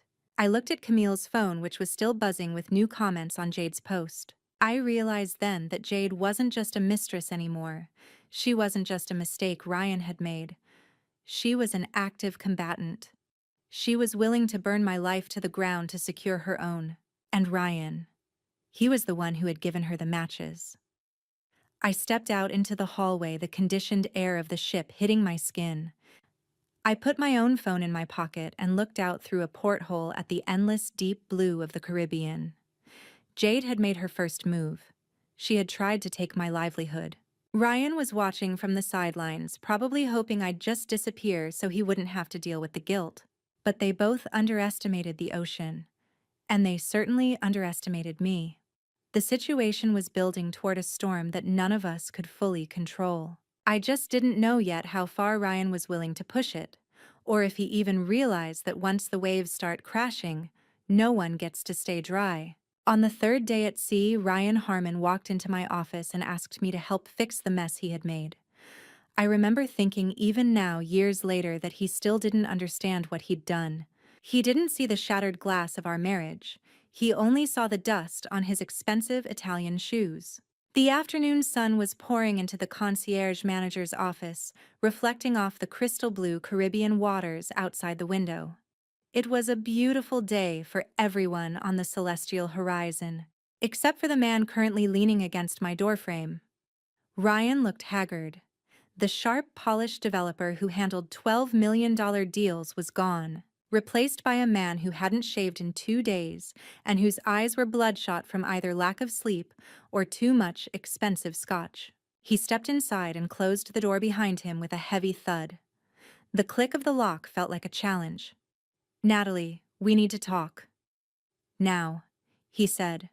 His voice was raspy, stripped of its usual charm. I didn't look up. My fountain pen moved across the VIP excursion manifest for St. Thomas with rhythmic precision. "I'm working, Mr. Harmon. If you have a request regarding your dining reservations, please see the assistant at the front desk." "Stop it, Nat. Stop the act," he snapped, taking 2 long strides toward my desk. He slammed his palms onto the polished wood, leaning over me. "Jade posted that story. It's gone viral. Bill won't return my calls. He's avoiding me at the cigar lounge like I've got the plague. And my father. My father hasn't spoken a single word to me since we boarded on Friday. He walked right past me at breakfast today like I was a ghost." I slowly capped my pen. The silence in the room was pressurized, the kind of silence that precedes a storm. Finally, I looked up. I didn't see the man I'd spent 4 years building a life with. I saw a passenger who was violating my professional space. "That's not my problem, Ryan," I said, my voice flat. "Not your problem." He let out a dry, hysterical laugh. "You work for this line. You're the manager here. You have the ear of the PR team. You could talk to them. Tell them the story Jade posted was a misunderstanding. You could tell Director Caldwell to put out a statement saying everything is fine between us. You could talk to Jade. Calm her down, she's spiraling because she thinks you're trying to ruin us." I stared at him, truly amazed at the depth of his delusion. "You want me to talk to your mistress to help control the PR nightmare you created by bringing her onto my ship?" "It's about my reputation, Natalie. If Bill pulls out of the Savannah project, we lose everything. The firm, the house, the lifestyle. You're still my wife. You have a vested interest in this." I stood up slowly. The height difference didn't matter. The moral high ground gave me all the leverage I needed. I placed my hands on the desk, mimicking his stance, but with 10 times the composure. "Listen to me very carefully," I said, my voice cold as an Arctic gale. "You are a passenger on this vessel. I am a senior employee of Azure Crown. If you enter this office again for any reason other than legitimate concierge services, I will call Officer Morrison and have you escorted back to your suite. If you continue to harass me during my duty hours, I will have you flagged for disruptive behavior. We are not us. We are a client and a service provider. Are we clear?" Ryan recoiled as if I'd slapped him. His hand slid off my desk. "You can't be serious." You wouldn't actually call security on me. Try me, I countered. I've already documented Jade's trespass into the crew quarters. Don't think for a second I won't add your name to that report. The fire in his eyes died down, replaced by a cold, creeping dread. He began to pace the small office, his movements frantic. He stopped by the window, staring out at the ocean, then turned back to me, his voice dropping to a low, investigative whisper. Have you talked to a lawyer, Natalie? I picked up my pen again, the gold nib catching the sunlight. I didn't answer. Natalie. He stepped closer, his voice trembling. I know how you work. You don't get this calm unless you've already made a move. Did you talk to someone in Miami? Have you filed anything? I looked him straight in the eye. You'll find out when you need to find out. The ambiguity hit him harder than a confession would have. He looked like a man standing on a trapdoor waiting for someone to pull the lever. He looked at the wedding ring on his finger, the one Jade had inadvertently photographed and shared with 15 million people, and then he looked at my hand. My ring was gone, tucked away in the safe deposit box I'd secured in Task 4. I still love you, he said suddenly. The words felt rehearsed, a desperate attempt to use the old tools of manipulation that had worked for 4 years. He reached across the desk, trying to touch my hand. Everything with Jade. It was just a distraction, a mistake. I was stressed with the Savannah deal, and she was just there. But it's you, Nat. It's always been you. I pulled my hand back before he could make contact. I felt a wave of nausea, not from heartbreak, but from the sheer audacity of his lie. Then you should have acted like it, I said. The words were short, sharp, and final. They cut through the air, leaving no room for rebuttal. I didn't yell. I didn't cry. I simply looked back down at my paperwork, dismissing him from my reality. I treated him exactly like a line of text that needed to be edited out of a script. He stood there for what felt like an eternity. I could hear his heavy breathing, the sound of a man realizing that the person who used to be his greatest ally was now his most formidable opponent. He didn't know how to handle a Natalie who didn't care. Finally, the tension snapped. He turned, grabbed the door handle, and walked out. The door clicked shut, but this time, it sounded like a period at the end of a very long, very exhausting sentence. I kept writing. I forced my hand to move, to fill out the names, the cabin numbers, the times. But my hand, for the first time since Friday morning, was shaking. I put the pen down and gripped the edge of the desk until my knuckles turned white. It wasn't fear. It wasn't the lingering sparks of love. It was the crushing realization that I had just looked the man I married in the eyes and felt nothing but profound exhaustion. The man I had loved was a fiction I had helped write. The man standing in my office was a stranger, and a mediocre one at that. I took a deep breath, the salt air from the vents filling my lungs. I reached for the internal phone and dialed Camille. He just left, I said when she picked up. And, Camille asked, her voice tight with concern. And he's scared, I replied, watching the horizon line where the sea met the sky. He's finally starting to realize that the surprise I mentioned in Miami wasn't a gift. It was a funeral. I hung up. I had work to do.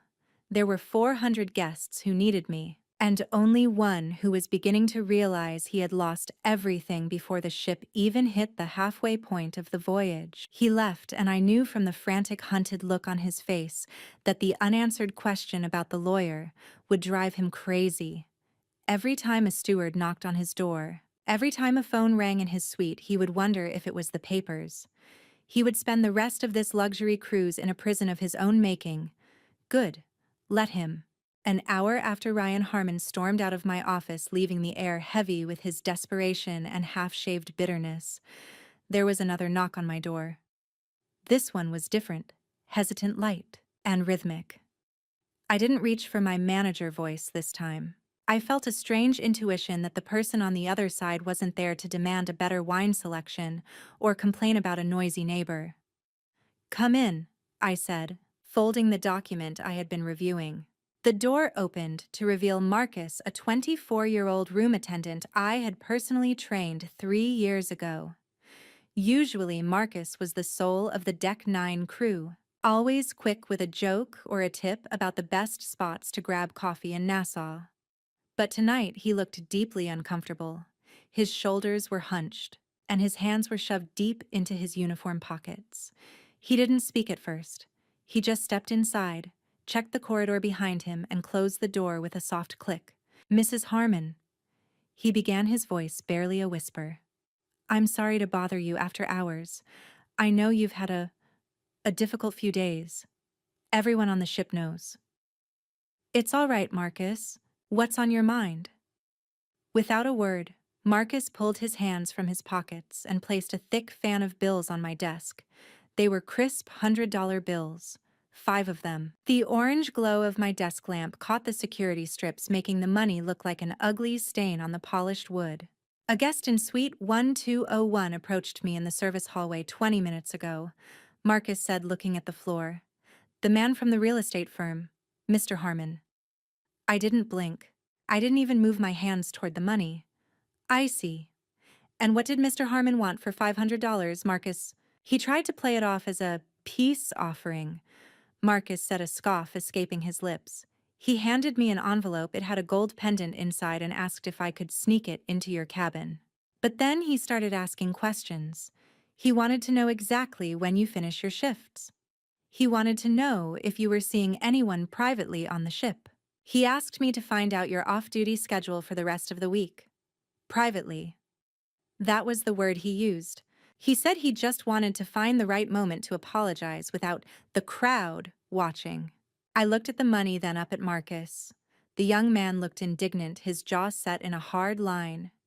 "And you came straight to me," I noted.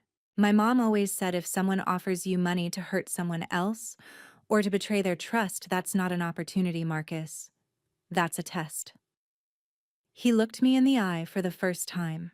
"I don't care how many zeros are on his bank statement. You've been good to us, Mrs. Harmon. You got my sister that internship at the corporate office.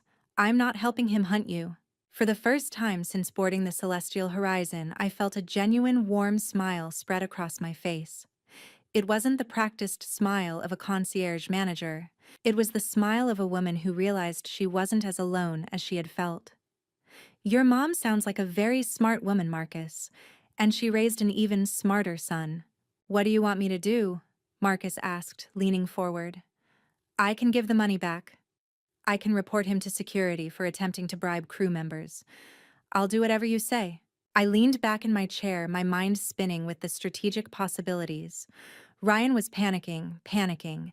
He was drowning and trying to grab onto anything that felt like control. He wanted to know where I was so he could corner me, pressure me, or perhaps try to catch me in some perceived indiscretion to use as leverage in the divorce. "No," I said, my voice quiet but sharp. "Don't give it back. And don't report him. Not yet." Marcus looked surprised. "You want me to spy on you for him?" "In a way," I said, a cold spark of excitement igniting in my chest. "I want you to go back to him. Tell him the pendant is in my room, even though you'll keep it in the crew safe for now. Accept the job. Tell him you'll be his eyes and ears." "I don't understand," Marcus frowned. "I want you to feed him exactly what I want him to hear," I explained. "Starting tonight, I want you to tell him that I am exhausted. Tell him I had dinner alone in my cabin, read a book for 20 minutes, and went to sleep at 9 p.m. sharp. Every night, without fail. Tell him I look broken down. Give him the version of me that makes him feel powerful, Marcus. Give him a target that isn't moving." Marcus's eyes widened, and then a slow, mischievous grin spread across his face. He began to catch the rhythm of the game. "So he thinks he's got you right where he wants you, while you're actually doing something far more useful than sleeping," I finished. "Yes, ma'am," Marcus said, his voice brimming with newfound energy. He reached for the $500. "Marcus," I stopped him. "Keep the money. You didn't earn it by spying. You earned it by doing the right thing. Use it for your sister's tuition. Consider it a bonus from the Harmon estate." Marcus nodded, tucked the bills away, and stood taller. "I'll give him the first report in an hour. 9 o'clock. Lights out." "Perfect." After Marcus slipped out, I sat in the silence of my office for a few minutes. Ryan thought he was being clever. He thought he could buy his way into my private life, unaware that the people he looked down upon, the staff who made his bed and poured his drinks, were the very ones guarding my gates. I pulled out my laptop and initiated an encrypted video link. A few seconds later, the sharp, professional face of Diana Walsh appeared on the screen. The background of her office in Miami was dark, the city lights shimmering through the glass behind her. "Natalie," Diana said, her voice crisp, "I got the documents you scanned earlier. The additional hotel receipts from the Seattle trip he lied about. They're perfect. It establishes a pattern of financial deception, not just infidelity." "Good," I said, glancing at the clock. It was 9:15 p.m. According to Marcus's report, I was currently fast asleep. "I have more. I've secured a witness statement regarding his attempt to buy information from the crew. I'll send the digital file tonight." "He's getting desperate." Diana noted, her eyes scanning the papers on her desk. "That's when they make mistakes. We're in the home stretch, Natalie. These final pages. They close the loop. By the time this ship docks, he won't just be served with a divorce. He'll be facing a forensic audit of his business accounts. I found some irregularities in the joint filings that he thought I'd miss." "Do it," I said, my voice devoid of hesitation. "Close the chapter, Diana." We spent the next 2 hours going through the final logistics. While Ryan sat in his luxury suite feeling smug that he had a spy watching my door, I was systematically dismantling his future. I was taking back the 4 years he had stolen and converting them into a clean break. By 11:30 p.m., I ended the call. My eyes were tired, but my mind was clearer than it had been in years. Ryan thought he was gathering intelligence. He thought he was the hunter. He had no idea that his most trusted asset had just become the architect of his downfall. But as I prepared to finally get some real sleep, I felt a shift in the ship's energy. I didn't know yet that while I was securing my legal victory, Ryan was busy destroying his social one. The ocean was quiet, but the storm was already raging in the ship's bar. Cliffhanger Ryan thought he was gathering intelligence. He had no idea that his spy had just become my most useful ally on this ship. But what happened that same night at the bar, I only found out the next morning. And it was Camille who told me. Every word. The air in the crew galley at 6 in the morning was thick with the scent of burnt espresso and industrial-strength cleaner. It was the only time the ship felt truly quiet. A brief hiatus before the 3,000 passengers above our heads woke up and began demanding their version of paradise. I was staring at the drip machine, watching the dark liquid pulse into the pot, when Camille found me. She didn't offer her usual morning quip or a complaint about the late-night shift at the Venetian bar. She walked in carrying 2 oversized mugs, her uniform slightly wrinkled, and an expression on her face that stopped the world for a second. It was the look of someone who had witnessed a car crash and was still trying to figure out how many vehicles were involved. She sat down at the small metal table, wrapping both hands around her mug, as if she needed the heat to keep her steady. "You need to hear what happened at the bar last night," she said, her voice low and gravelly. "And you need to hear it from me before the ship's gossip mill turns it into a fairy tale." I sat across from her, my spine pressing against the cold chair. "Go on." It was late. Camille began, her eyes focusing on a point somewhere past my shoulder. "Maybe midnight. The crowd had thinned out, but Ryan was still there. He'd moved from the booths to the bar rail. He was on his 3rd double whiskey nat. He wasn't loud, not at first, but he had that look in his eye. The one where he's looking right through people." As Camille spoke, the sterile white lights of the galley seemed to fade, replaced by the amber glow and expensive mahogany of the Venetian bar. The ice clinked against the crystal glass as Ryan swirled his drink. He looked pathetic in his silk shirt, the top 3 buttons undone, staring at his own reflection in the mirrored backsplash of the bar. Jade was nowhere to be seen. She had reportedly retired to the suite early after another failed attempt to influence the crew. Ryan looked up at Camille. his focus blurry. He started talking like she wasn't even a person, just a fixture of the furniture designed to listen. "You know what my problem is?" Ryan muttered, his voice thick with alcohol and self-pity. "I had everything. A perfect wife. A perfect life. Natalie was the engine that kept the whole machine running, and I threw it all away. I traded a diamond for a piece of glass that doesn't even know my middle name." Camille polished a glass her face, a mask of professional indifference. "Is that so, Mr. Harmon?" "She calls me Ree." He laughed a bitter, hollow sound. "She loves the sweets. She loves the followers. But she doesn't know why I hate the sound of sirens or why I can't stand the smell of lilies." Natalie knew. Natalie knew everything. He didn't realize the bar was quieter than he thought. He didn't see the booth in the far-shadowed corner. He didn't see the two men who had been sitting there in silence for the last hour. Victor Harmon stood up first.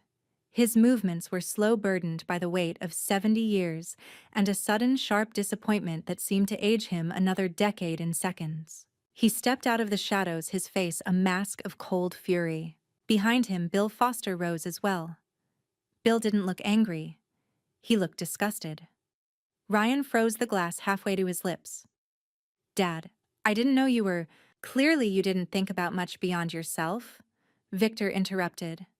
His voice wasn't loud, but it carried the authority of a man who had built an empire on a foundation of integrity, a foundation his son had just admitted to burning down. "4 years, Ryan.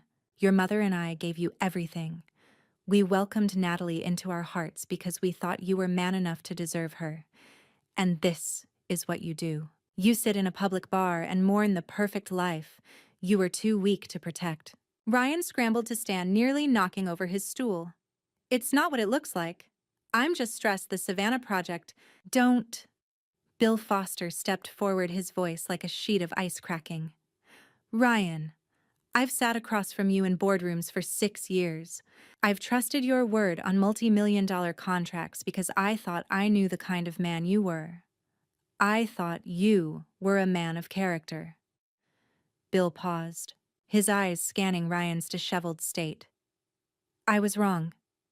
If this is how you treat the woman you swore to protect, I can only imagine how you'll treat my capital when things get difficult." "Bill, let me explain." "I've heard enough tonight," Bill said, turning his back on Ryan. "I'll have my office contact yours on Friday. We're done here." Victor didn't say another word. He just looked at his son, a long, searching look that ended in a slow shake of his head. He turned and walked out his stride, heavy but firm. Bill followed him, leaving Ryan standing alone in the center of the bar, the amber light making him look like a man drowning in a sea of gold. Camille took a long sip of her coffee, the silence in the kitchen returning. Victor walked out without another word. Bill stayed just long enough to finish his drink in silence, then left too. Ryan just sat there. He stayed until I had to close the bar at 2 a.m. He looked like he'd lost his soul, Nat. I looked down into my mug. The reflection of the fluorescent lights shimmered in the dark coffee. I felt a strange hollow sensation in my chest. It wasn't pain. It wasn't joy. It was the feeling of a clock finally striking midnight. "Say something," Camille urged, leaning across the table. "He lost Bill. He lost Victor. His world is collapsing in real time." "He did all of this to himself," I said quietly. My voice was steady, clearer than it had been since the morning he lied to my face in Miami. "He really did," Camille agreed. "Good," I added. Camille looked at me, her brow furrowing. "Good. That's all. After everything he's put you through, after Jade's story and the lies. You're just going to say good, huh?" "What else is there to say, Camille? He sat at a bar on a ship with his mistress, got drunk, and told a bartender he'd thrown away a perfect life for someone who doesn't even know his middle name." I looked up, meeting her eyes. "That's not my tragedy anymore. That's his. I spent 4 years carrying his secrets, his ego, and his mistakes. Last night, he took that weight off my shoulders and put it exactly where it belongs." I stood up, feeling a lightness that was almost dizzying. The connection was finally severed. Not by a lawyer, not by a document, but by the simple, brutal weight of the truth. I have a shift starting, I said, straightening my blazer, and I suspect I'll be seeing a very different Bill Foster today. You're a cold one, Natalie Harmon, Camille said, but there was a smirk of pride on her face. Not cold, I corrected as I reached the door. Just finished. I spent the rest of the morning in a blur of professional efficiency. But that afternoon, as the ship cut through the turquoise waters toward our next port, I took a moment to walk out onto the stern deck. I saw him immediately. Victor was standing alone by the railing, his hands gripped tight on the teak wood. It was the exact spot where I had stood 2 days ago, letting myself cry for 7 minutes before locking my emotions away. I stopped 10 feet away. Part of me wanted to go to him to offer comfort, to tell him I was sorry for what his son had become, but I stayed back. Some grief needs space to breathe. Some realizations are too heavy to share. As I turned to leave, Victor looked up. Our eyes met across the deck. He didn't smile, and neither did I. But in that long, silent gaze, I understood everything. He wasn't just mourning a marriage. He was mourning the son he thought he had. And I was mourning the father-in-law I was about to lose. We were both grieving the same loss, just from different sides of the same shattered mirror. I nodded once, a silent acknowledgement of the truth we both now carried, and walked away. The 7 days were moving faster now. And for the first time, I wasn't just waiting for it to end. I was waiting for the beginning. Before I reveal the final truth that Natalie has been guarding for months, a secret that will completely shatter Ryan's world, please comment with the word free below, so I know you're still here with me on this journey. Also, please note the following scenes include fictionalized elements crafted for entertainment and educational purposes. If these themes aren't what you're looking for, you may choose to exit the video here. But for those staying, prepare yourselves, because everything is about to change. I heard his footsteps before I saw him. After 4 years of marriage, you know the sound of a person's walk as intimately as the sound of your own breathing. Ryan always placed his right foot slightly heavier than his left, a lingering habit from an old skiing injury he'd gotten in Aspen before I met him. On the plush carpets of our Miami apartment, it was a subtle thud. Here, on the hard industrial flooring of the crew corridor on Deck 7, it sounded like a slow, rhythmic funeral march. I was sitting on the edge of my narrow bunk, the fluorescent lights of my cabin turned off, leaving the room in a hazy blue twilight cast by the moon through the small porthole. The knock came 3 soft, hesitant raps. Not the aggressive pounding of the man who had invaded my office 2 days ago. These were the knocks of a man who was unsure if he still existed.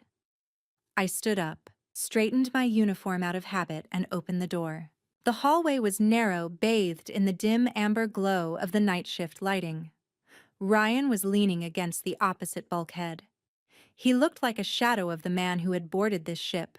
The expensive blazer was gone, replaced by a simple black sweater. His face was gray, the skin tight over his cheekbones, and his eyes were hollowed out by exhaustion that sleep wouldn't fix. There was no smell of whiskey on him this time, just the salt air and the heavy scent of regret. I know I have no right to be here, he said. His voice was a dry rasp, barely audible over the low, constant hum of the ship's engines and the muffled roar of the Atlantic against the hull. I stood in the doorway, my body a physical barrier between my private sanctuary and the man who had turned my life into a crime scene. I didn't invite him in. I didn't move an inch. You're right, you don't. Ryan didn't argue. He didn't try to push past me. He just slid down the bulkhead until he was half sitting, half leaning, his head thumping back against the metal wall. I saw my father today. He looked at me like I was a stranger. Bill. Bill sent me a formal email. He didn't even have the decency to call. 8 years of partnership, and I'm reduced to an automated cease and desist notification. Is that why you're here, Ryan? To inventory your losses? He looked up at me, and for a split second I saw the man I had fallen in love with, the vulnerability that I used to mistake for depth. No, I'm here because I'm a coward. I waited until I lost everything else to realize that losing you was the only thing that actually mattered. I stayed silent. I had learned over the last 4 days that silence was my most powerful weapon. It forced him to fill the void with his own guilt. "I'm sorry," he whispered, the words trembling as they left his lips. "I know that doesn't fix anything. I know it doesn't change the fact that I brought her here. I know it doesn't erase the lies. But I need you to know I am genuinely deeply sorry. Not because I got caught. Not because of Bill or my father. But because I broke the only good thing I ever had." The silence that followed was agonizing. Outside, a rogue wave hit the side of the ship, sending a shudder through the floorboards. The hum of the engine seemed to grow louder, filling the space between us like a physical wall. Ryan looked at me, his eyes searching my face for a flicker of anger, a tear, a sign of the woman who used to stay up until 2 in the morning waiting for him to come home. "Yell at me, Natalie," he pleaded, his voice cracking. "Cry, throw something, slam the door in my face, do anything. This silence is what?" I asked, my voice as steady as the horizon line. "It's terrifying," he choked out. "It's like talking to a ghost. It's like you're already gone." I stepped out of the cabin just an inch into the dim light of the corridor. I looked down at him, the man who had occupied every corner of my heart for 4 years. The man I had planned to surprise with my promotion, the man I thought I knew better than anyone. "I already knew Ryan," I said. The words were quiet, almost gentle, but they carried the weight of 1,000 midnights. Ryan's entire body went rigid. He blinked, his brow furrowing as he tried to process the sentence. "What? I've known about Jade for 3 months," I said, leaning my shoulder against the doorframe. I didn't feel the need to raise my voice. The truth didn't need volume to be lethal. I knew about the hotel receipts. I knew about the late nights at the office that were actually dinners at the Rusty Pelican. I knew about the jewelry you bought her on our anniversary. I knew everything, Ryan. He looked like he'd been struck. The air seemed to leave his lungs in one long, shaky exhale. 3 months. You stayed. You acted like everything was fine. "I didn't stay because I was waiting for you to change," I said, looking him straight in the eyes, making sure he saw the absolute lack of flickering hope in mine. "I stayed to make sure I was ready. I wanted you to know that I know. And I wanted you to see that by the time you decided to be honest, I had already stopped caring." Ryan reached out, his hand hovering near my hem, not quite touching me. "Nat, please." "Good night, Ryan," I said. I backed into my cabin and closed the door. I didn't slam it. I didn't give him the satisfaction of a dramatic ending. I closed it with the soft, deliberate click of a lock being engaged, a sound that signaled the end of an era. I leaned my back against the cold metal of the door. My heart wasn't racing. My eyes weren't burning with tears. Instead, I felt a strange, hollow sensation of peace. I stood there for a long time, listening. For a few minutes, there was no sound from the other side. Then finally, I heard the footsteps again. This time, they weren't rhythmic. They were staccato, uneven, the sound of a man stumbling through the dark. I listened until the sound faded, completely swallowed by the vast, indifferent groan of the ship. I had spent 4 years making a home for that man. I had spent 1,000 nights worrying about his stress, his health, his happiness. And in one sentence, I had taken it all back. Buangbo, letting go, even when it is the only path to survival, takes everything you have. It is a slow bleeding out of the life you thought you were living. But as I finally moved to my bunk and watched the moonlight dance on the ceiling, I realized that for the first time in 3 months, I didn't feel like I was waiting for the other shoe to drop. The shoe had dropped, and it had crushed him, not me. I fell into a deep, dreamless sleep. I didn't know then that Camille would tell me the next morning how Ryan hadn't been seen at breakfast or lunch. I didn't know that Suite 1201 had become a silent tomb, save for a frantic 2 a.m. room service order of enough alcohol to numb a horse. Whatever I had said, it had landed exactly where I intended. in the center of his conscience like a slow-acting poison. But as the sun began to rise over the Caribbean, I knew this wasn't the end. The 7 days were nearing their conclusion, and a cornered man and an increasingly desperate influencer were about to make their final stands. I was ready. I had been ready for 3 months. I learned about Jade's next move the way I'd been learning about most things on this ship from someone who had no reason to help me, but did anyway. On a vessel like the Celestial Horizon, information is a currency more valuable than the chips at the high-stakes poker tables on Deck 6. And for the last 5 days, I had unknowingly been accumulating a massive fortune in goodwill. Wednesday morning was overcast the Caribbean sky, a bruised purple that matched my mood, as I walked toward the administrative wing. I was tired, but it was a sharp, functional kind of exhaustion. My conversation with Ryan in the corridor the night before had closed a door in my mind, and I found that without the constant weight of his lies, I could move much faster. I hadn't even reached my desk when the internal line on the wall began to pulse with a steady red light. I picked it up before the first ring finished. "Natalie Harmon," I said. "My office. Now." Director Caldwell's voice was stripped of its usual professional warmth. I didn't hesitate. I walked down the hall, straightened my blazer, and entered her office. Caldwell was staring at a secondary monitor on her desk, her brow furrowed in a deep, permanent line of frustration. She didn't invite me to sit. "Natalie, I just had a second formal complaint filed by the guest in suite 1201. She began turning the monitor toward me. This time she didn't just go to the desk. She bypassed the ship's hierarchy and sent a direct legal threat to our Miami headquarters. She is demanding you be reassigned to a different vessel immediately, citing an untenable and hostile environment that is causing her extreme emotional distress. I looked at the screen. It was a formal letter drafted with the kind of aggressive vocabulary only a high-priced influencer's legal team can manage. Words like intentional infliction of emotional distress and breach of guest contract jumped out in bold. "Ma'am, I have documentation for every interaction," I said, my voice as calm as a frozen lake. "I have Officer Morrison's security footage from the crew quarters, my own written logs of every service request, and time-stamped audio from the boarding gate. I'd like to formally submit the full file to the Miami legal team today." Caldwell leaned back, letting out a long, weary sigh. "I've already reviewed them, Natalie, and so has Miami. The complaint is dismissed.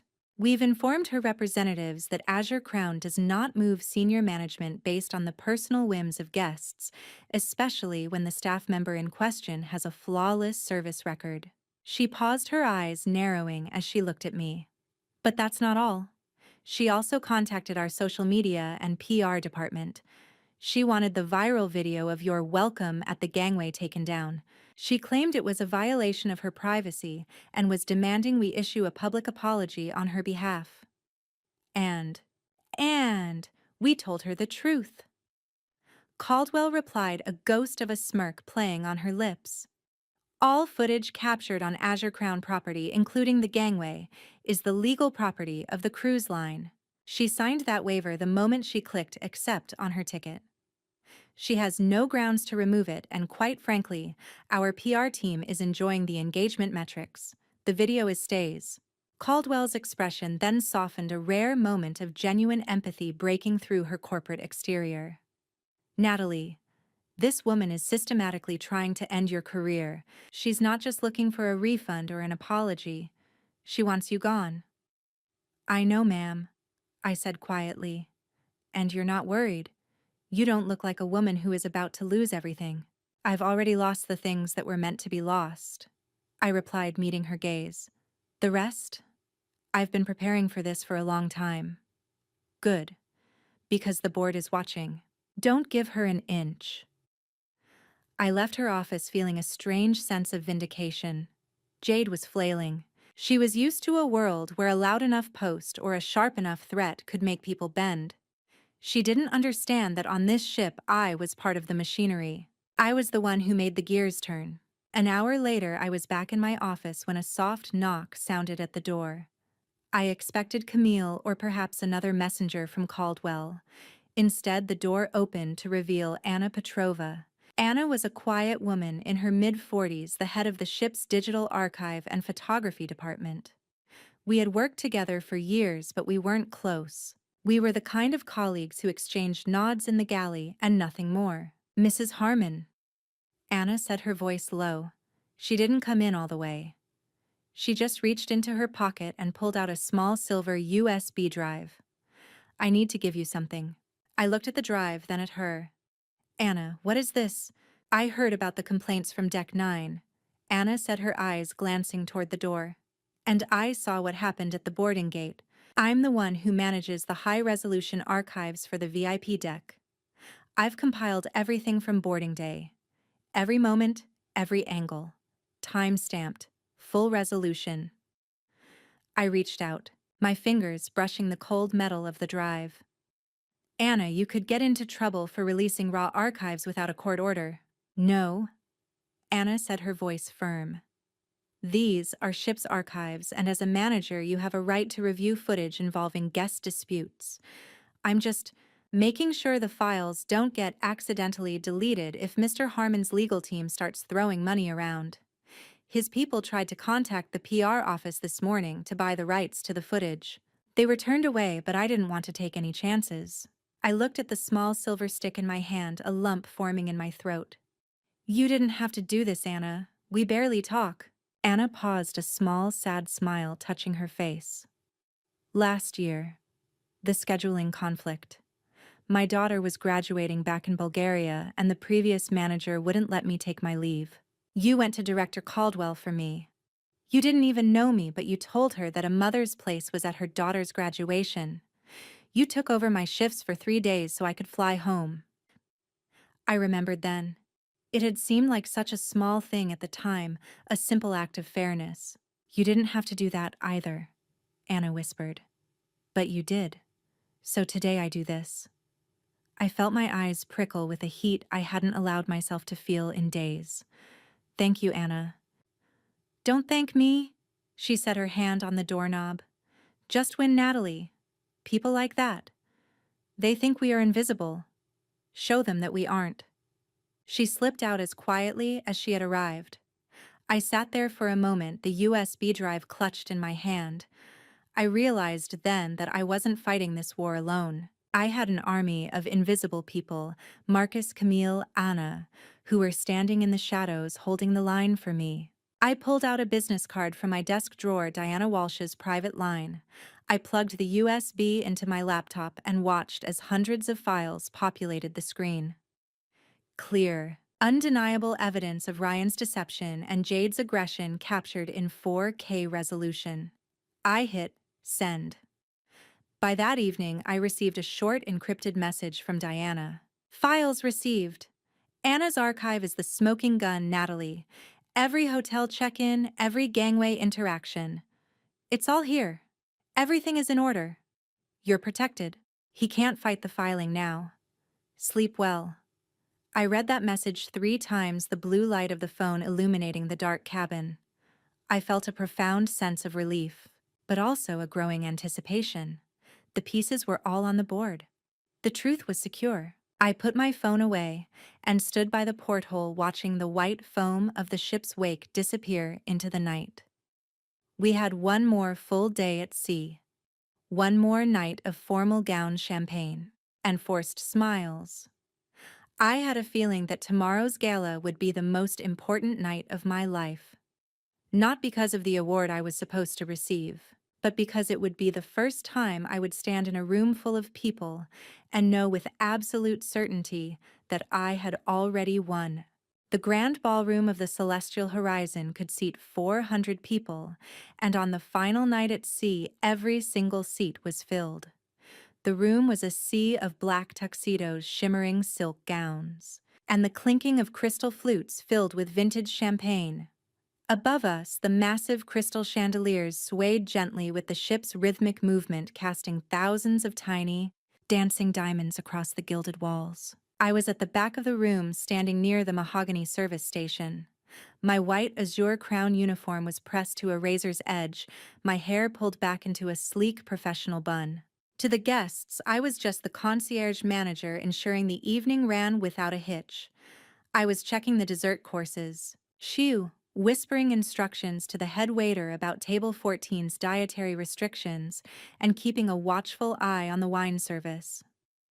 I had absolutely no idea what Captain Rodriguez was about to do.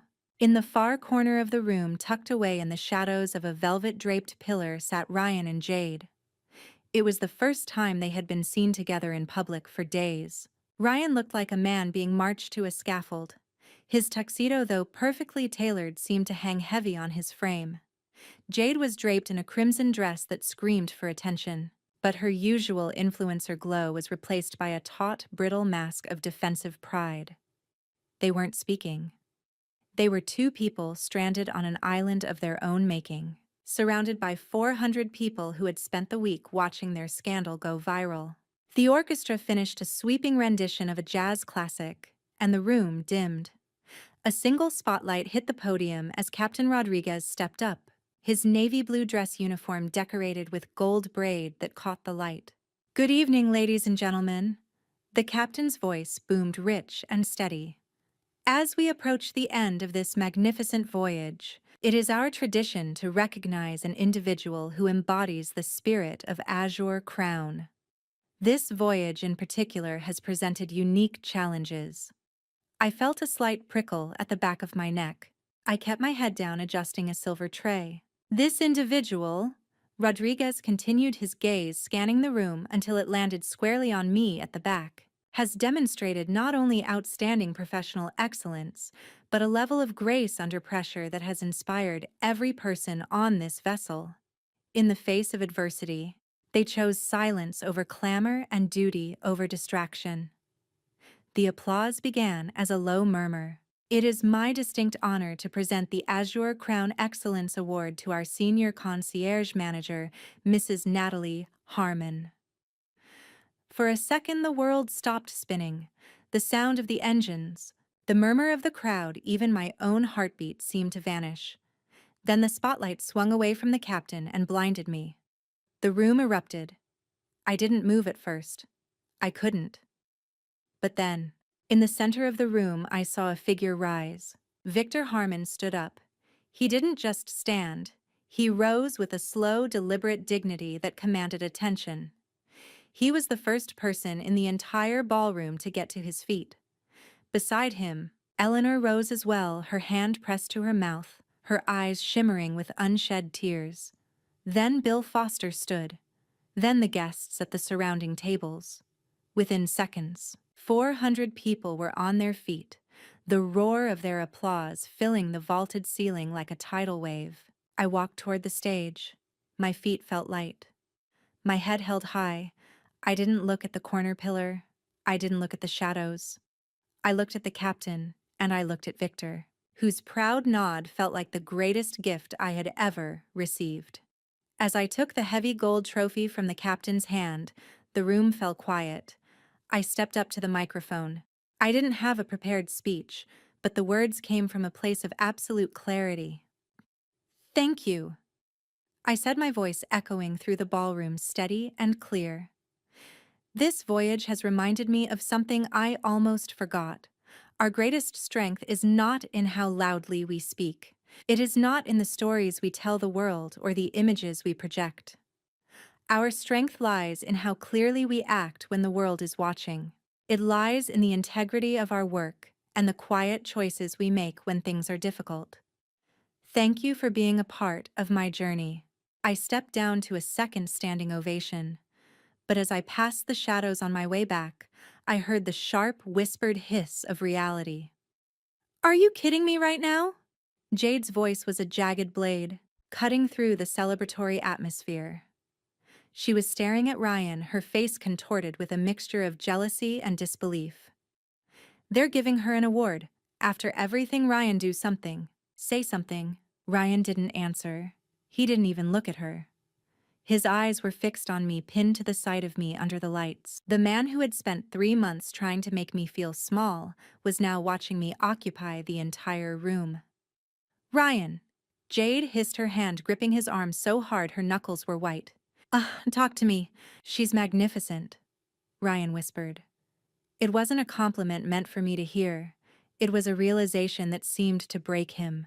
It was the sound of a man finally seeing the value of the treasure he had thrown away, only after it was locked in someone else's vault. Excuse me? Jade's voice went cold, a dangerous edge creeping in. What did you just say? Ryan didn't even blink. He continued to watch me as I shook hands with the guests. I said, "She's magnificent." And I was a fool. Jade's eyes flashed with a lethal, icy light. She let go of his arm as if he had burned her. The war between them had officially begun, and I wasn't even a participant in it anymore. I was the prize they had both lost. I didn't look for him in the crowd as I made my way to the exit. I didn't need to. I didn't need his regret, his admiration, or his apology. I just held the award against my chest and felt, for the first time in days, completely and utterly myself.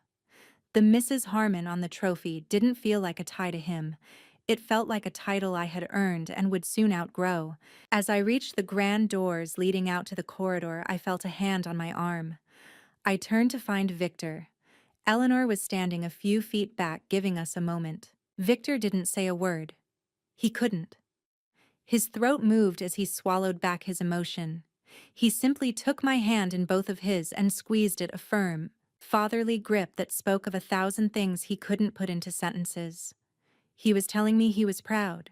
He was telling me he knew the truth. He was telling me that even when the legal papers were served tomorrow, I would always be his daughter in the ways that mattered. I didn't cry, but it was close. The heat in my chest was almost overwhelming. I squeezed his hand back, a silent promise that I would be okay. "One more night, Natalie," he whispered, his voice thick. "One more night, Victor," I replied. He nodded, patted my hand, and turned back to Eleanor. I stepped out into the quiet of the hallway, the distant sound of the gala's music fading behind the heavy doors. I had one more night. And as I looked down at the gold award in my hand, I knew the cliffhanger wasn't about whether I would survive. It was about how much more of the truth was going to come out before we reached the docks of Miami. Ryan was broken, Jade was humiliated and vengeful, and I was finally truly free.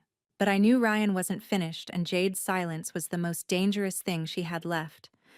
Tomorrow the ship would dock. Tomorrow the life I knew would end. And I couldn't wait for the sun to rise. The last night at sea is always the strangest. Passengers pack their bags with a frantic sort of nostalgia, trying to hold on to something: the ocean air, the freedom, the version of themselves they were for 7 days. I was trying to hold on too, but to different things. Before I could find my quiet corner on the ship, I had 2 more conversations to survive. The air was thick with the scent of salt and the impending reality of the mainland. I was walking through the Deck 9 corridor, the golden light of the gala still flickering in my mind, when a shadow detached itself from a sweet alcove. It was Jade. She wasn't wearing her influencer smile anymore. Her crimson dress was gone, replaced by a white suit that looked like a jagged piece of ice. She blocked my path. Her eyes narrowed into lethal slits. "Congratulations on your little award!" She spat, her voice a venomous hiss. I stopped, keeping my hands steady at my sides. "Thank you, Jade. Is there something I can help you with?" "You think you won something tonight?" She took a step closer, her breath smelling of expensive wine and desperation. "Ryan is going to fight this divorce. He told me. He has lawyers that would eat your little Miami attorney for breakfast. He'll drag this out for years. You'll lose the apartment, the joint accounts, the reputation. You'll be left with that gold trophy and nothing else." I looked at her, and for the first time I felt a wave of genuine pity. "Are you done?" "I'm just getting started. You want to play the dignified victim, fine. But when the settlement is over and you're left with nothing..." "Jade." I interrupted, my voice hitting a level of calm that seemed to unnerve her. "Can I tell you something? In 6 months, maybe less, Ryan is going to do to you exactly what he did to me. Not because he's evil, but because he doesn't know how to be honest with anyone, including himself. And when that day comes, I hope you remember this conversation. Jade opened her mouth, but no sound came out. For the first time, she was speechless. I walked past her without looking back. I could hear her silence behind me, the sound of a woman realizing she was just a temporary distraction in a much larger tragedy. I climbed the stairs to the stern deck. The Caribbean sky was a vast, obsidian vault spilled with stars. The wind was stronger here, carrying the roar of the wake. "I figured I'd find you here," a voice said from the shadows. It was Ryan. He was standing by the railing staring at the white foam. He looked hollowed out. No whiskey, no anger, just a man looking at the debris of his own life. "It's the last night," I said, joining him but keeping my distance. "I always come up here on the last night. Bill pulled the contract," Ryan said quietly. $8 million. Gone. I heard. "My father hasn't spoken to me in 4 days." He let out a dry, rattling breath. "I've lost everything, haven't I? You still have your health, Ryan. Your firm. Your future." "But not you," he said, finally looking at me. His eyes were wet. "No. Not me." The silence that followed was heavy, filled only by the sound of the Atlantic hitting the hull. "Is there anything I can do?" Ryan asked, his voice breaking. "To fix it?" I looked at him, and for the first time I allowed the sadness to show. "You know what the saddest part is? I was going to surprise you with this promotion. I spent weeks imagining your face when I told you. I was so proud, Ryan. I wanted to share it with you." Ryan's head dropped, his shoulders shaking. "But you were already somewhere else," I continued. "You had been somewhere else for a long time. I just didn't want to see it.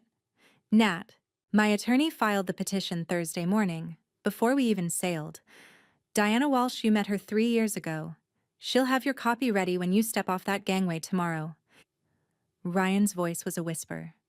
Just like that. I turned to look at him one last time. "It was never just like that, Ryan.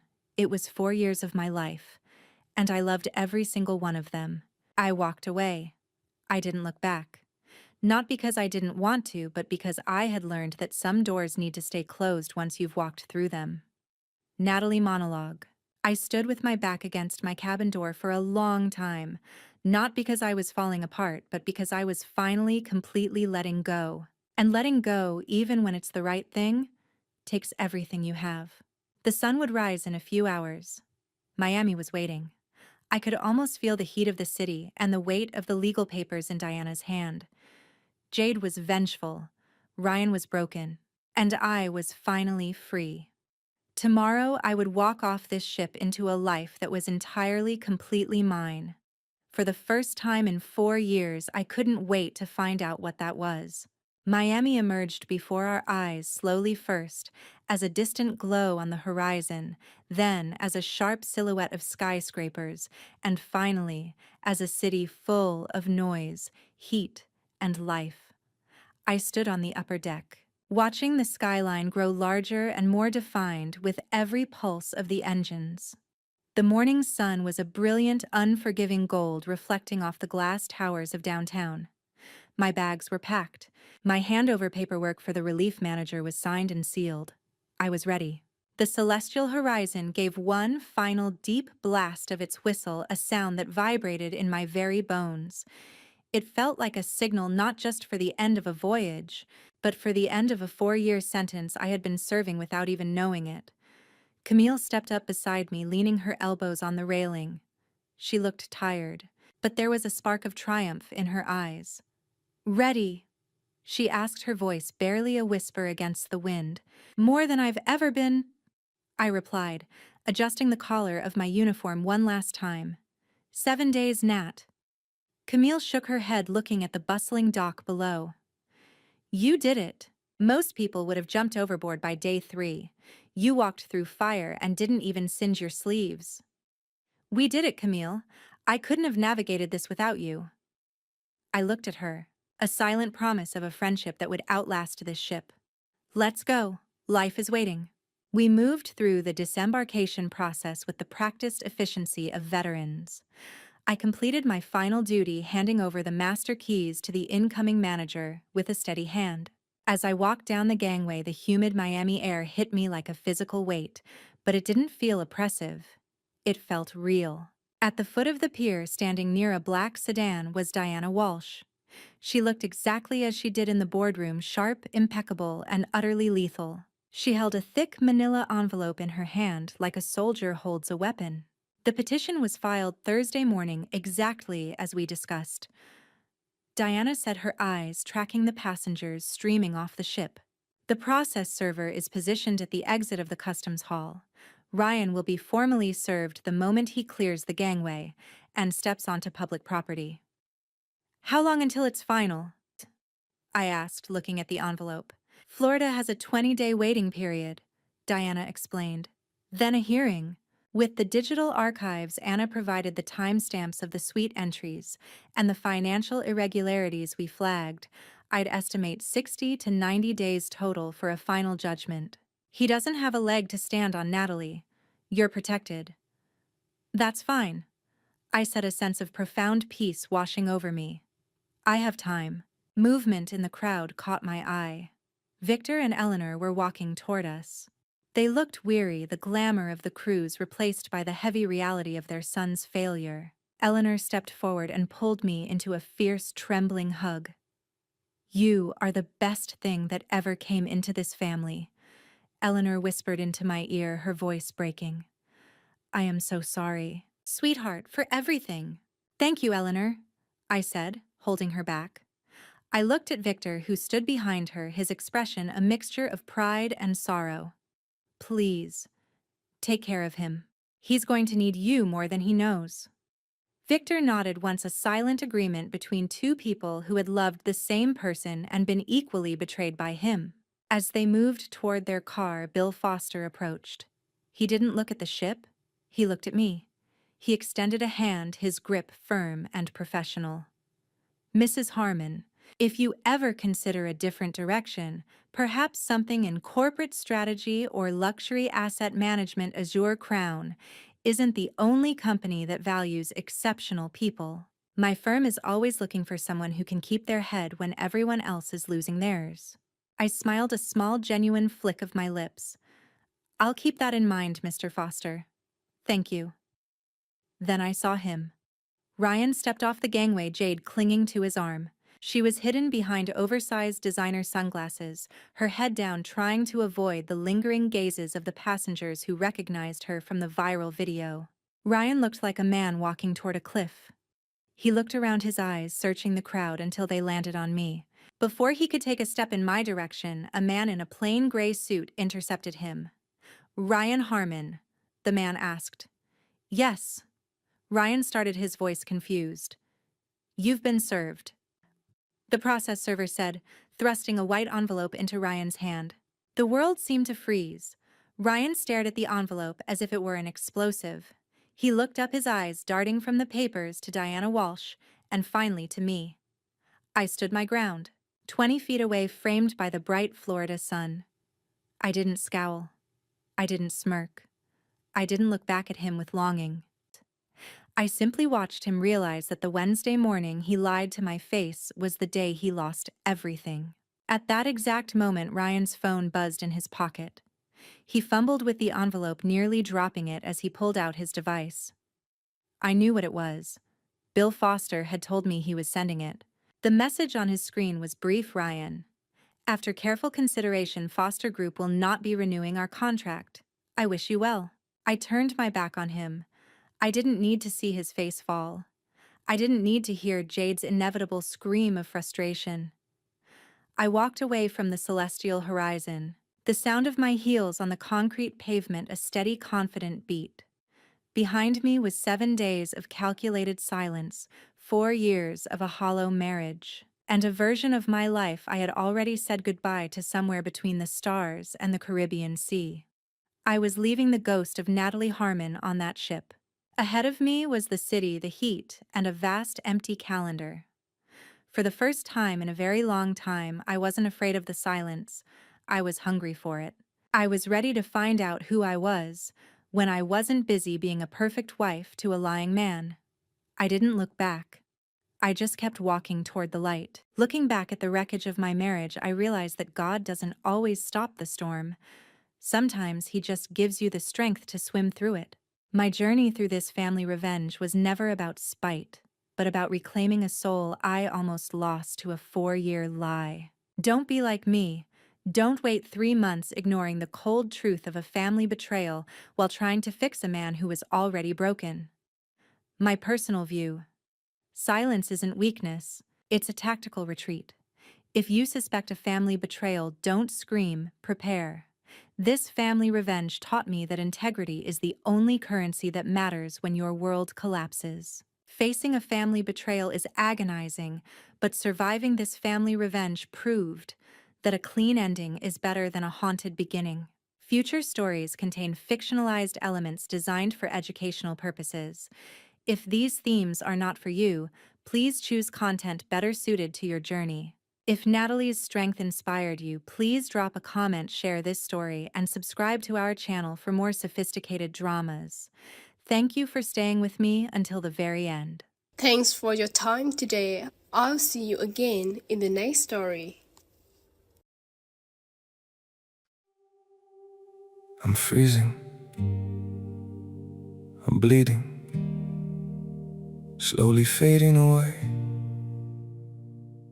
But don't worry, I'm fine.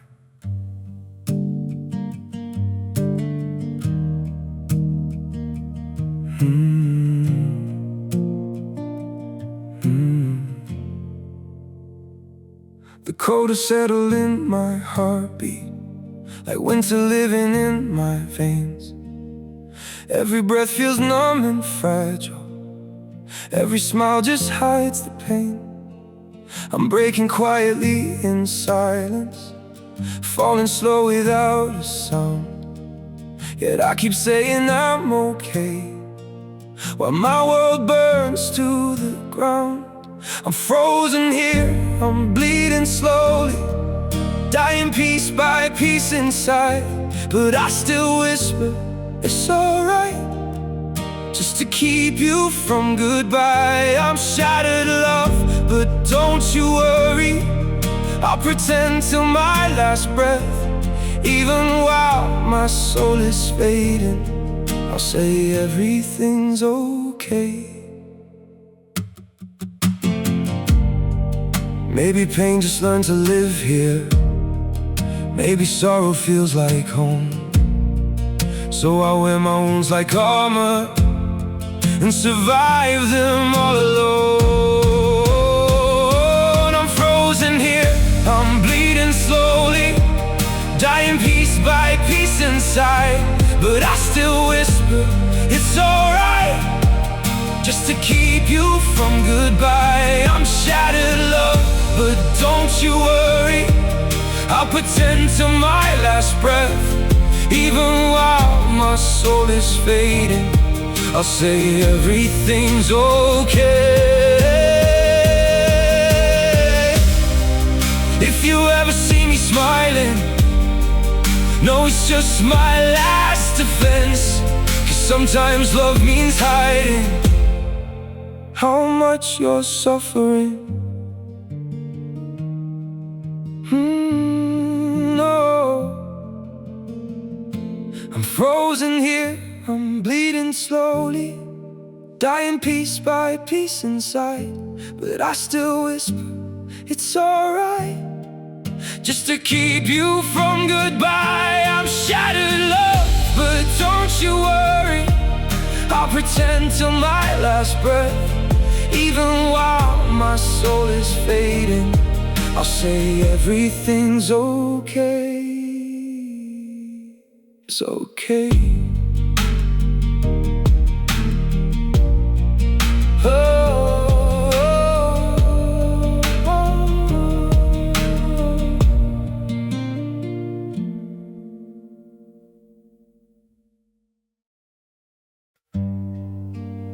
Some days feel off, like I'm standing but still falling. little pain, a little tired, and no one to tell it all to. There are days that feel unsteady, like I'm drifting out of place. Every step just feels so heavy, with a smile I have to fake. A little hurt I keep inside me, a little weight I always hide, and 1,000 quiet worries I've been holding deep inside. There's no one here to tell it to, no one who would understand.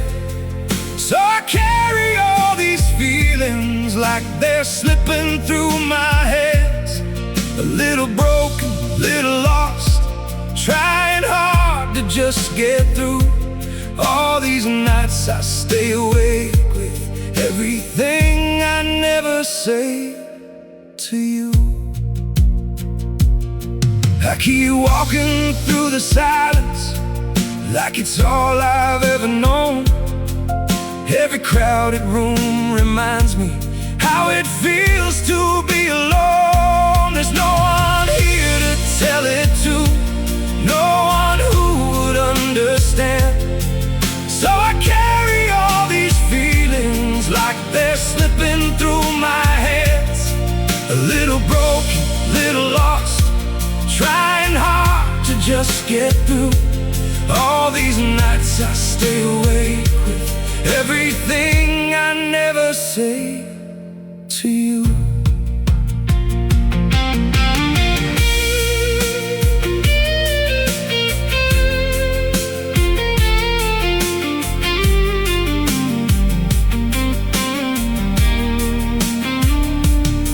Maybe one day I'll be stronger, maybe I'll learn how to speak, but for now I keep it buried in the parts of me too weak. There's no one here to tell it to, no one who would understand. So I carry all these feelings like they're slipping through my hands. A little broken, little lost, trying hard to just get through. All these nights I stay awake with everything I never say to you.